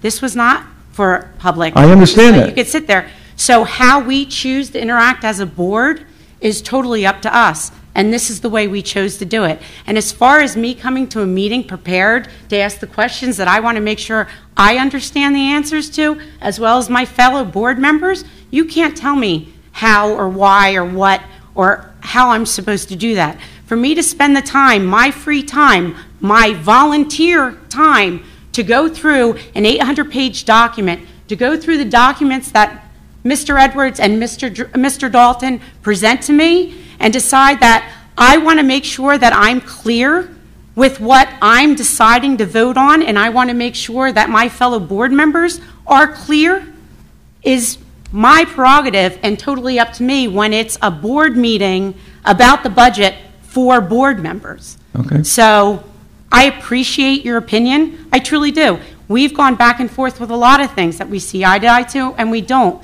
But you have a right to your opinion and how you like things presented. And me, as a board member, for a board meeting and a board presentation and a board Q&A, have the right to do it the way we see fit. And since I'm the president of the board, when it comes to laying something out that the board is discussing an hour before the regular board meeting, that's the way I felt was the best way to move forward. And I'm going to open it up to my fellow board members. Did any of you have an issue with or feel that your questions or anything presented here tonight wasn't in the best interest so that we all as board members understand what we're doing as we're going into our final decision and final vote of a budget for next year?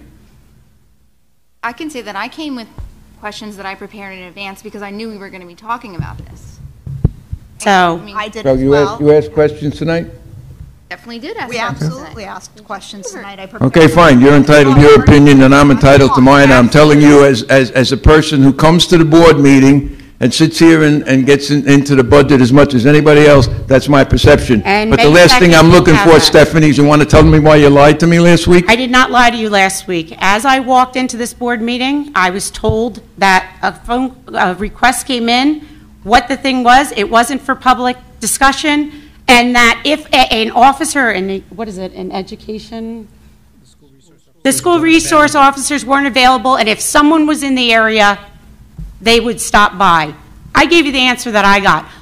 The idea that you think you're entitled to information that isn't made public to even board members, I can't help that in your opinion you think you're entitled to that. But when it comes to parents and students, we're here to protect them and their privacy, and I did that, and you wouldn't let it go. I apologize if I didn't have a prepared statement, but it was I don't understand what the big deal is, but I didn't lie to you. I repeated what was said to me. No, you So, did. yes, You know yes, what? I did. In your opinion, Stephanie, go look at the don't video have to look at of the meeting. When I said, why is that person here, you said,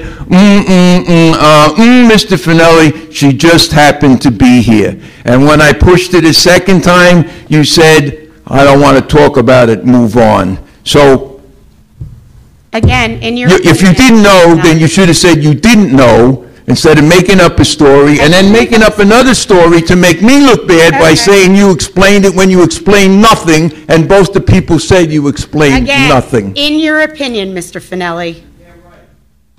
Yes, ma'am.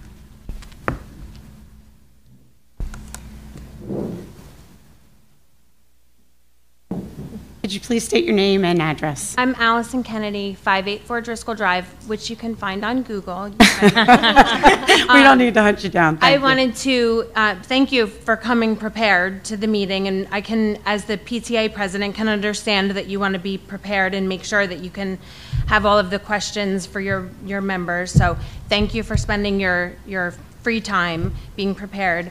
I wanted to thank Mr. Dalton and Ms. Mack for all that you guys are doing with the Support Our Schools. The loss is going to be detrimental to our kids. So we appreciate it. I can only speak for VMES PTA, but thank you so much for what you're doing for us. There was one other thank you I wanted to do. Hang on, let me check.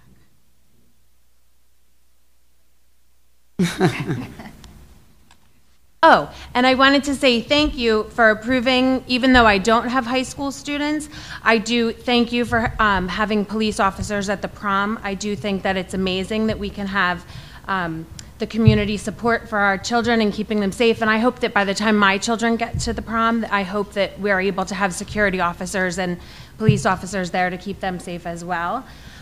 While no one wants to see taxes go up, I don't really want my taxes to go up, but I also don't want my students sitting in a classroom with 30 and 40 other students. So what's in the best interest of our children is smaller class sizes. That's where there's a better learning environment. It's better one-on-one teaching, or two-on-one if there's two teachers in one classroom. But smaller class sizes is really what we need. And taxes got to go up. If taxes go up for all of us, our school system is better, our property values go up.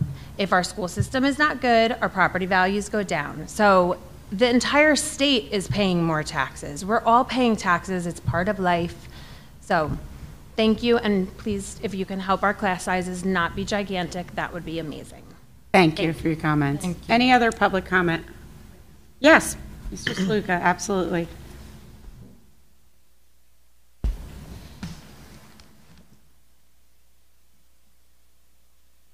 John Sluga, 950 Sylvia Court. Again, I wasn't going to say anything. Was that budget meeting strictly for here, and that was for our benefit just to hear it? No, well, it was because I was confused by it. Yeah, it was strictly for here, Oh. and you know, because we were meeting. We usually had small groups, but this year we didn't due to scheduling. We weren't able to do that. But in order to meet all together to go over this and to be transparent, we That's what I brought was it wondering. here, and I thought it went well. So. Oh, I didn't have a problem with it. I Yeah. just, like, if it was for the budget committee, I'm saying, why didn't the budget group get together without the public? Unless you were just trying to be, like you said, transparent. Again, so we got it yep. on the film. The other thing, the next meeting is not only 7 o'clock, it's not here. Well, Make sure we're- you yeah, say I'm it when getting you're in. there. Okay, Yeah, thank you. Brick Township High School Auditorium. Yep. Any other public comment? Yes, sir.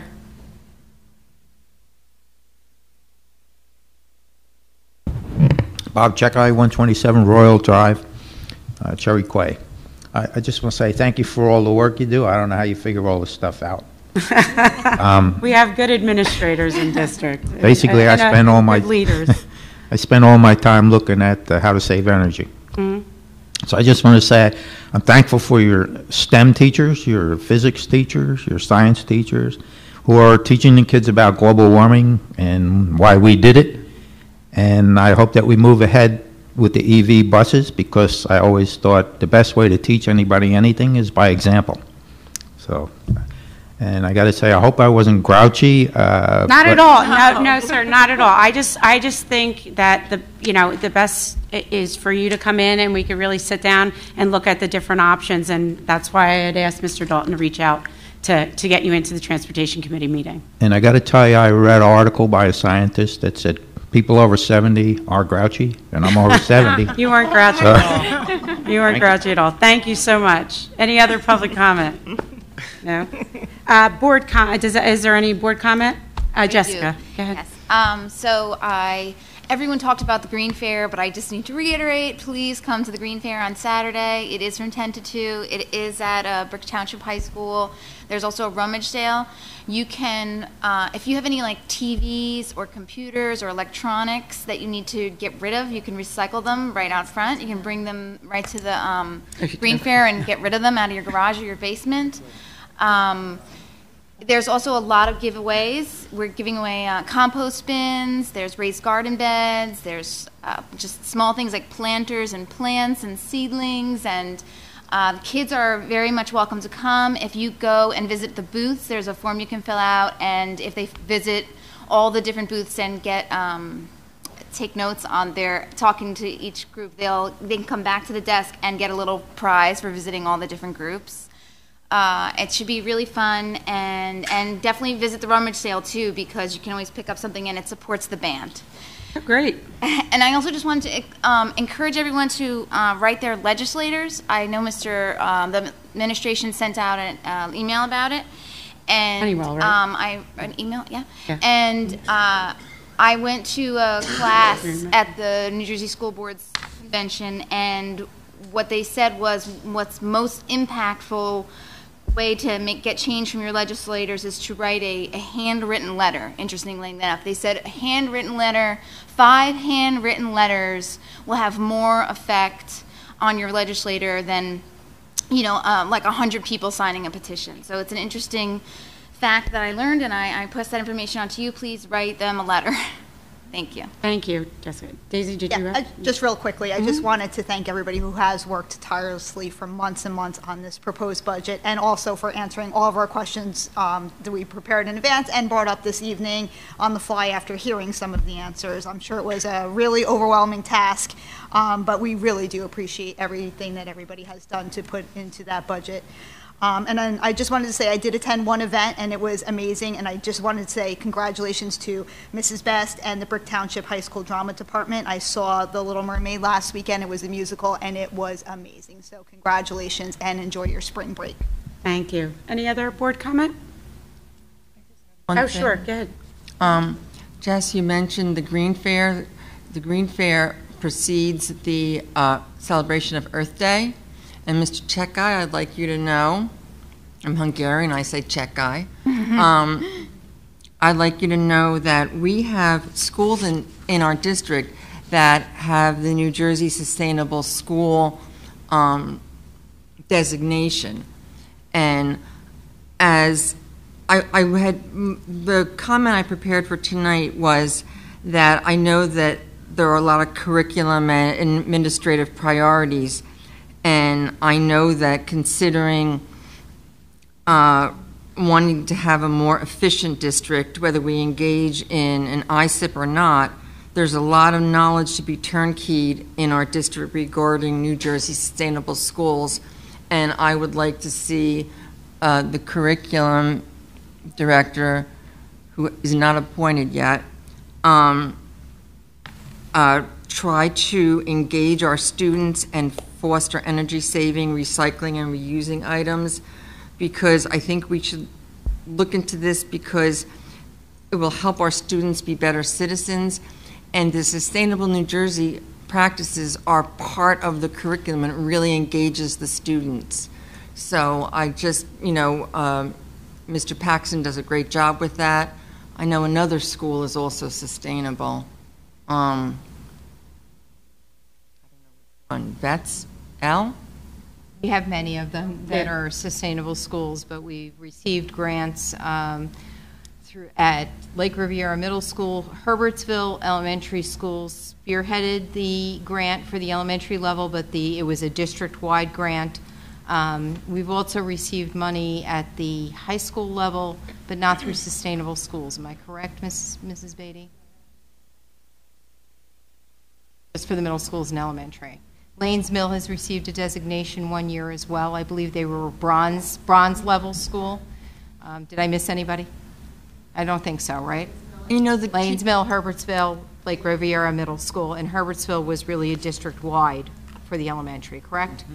The latest grant. Thank you. And the teachers that work on that do much of it on their own time. They do almost all of it on their own time, yes.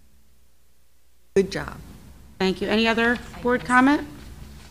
Okay, so the calendar, April 19th through April 26th, we're in spring recess, so school will be closed.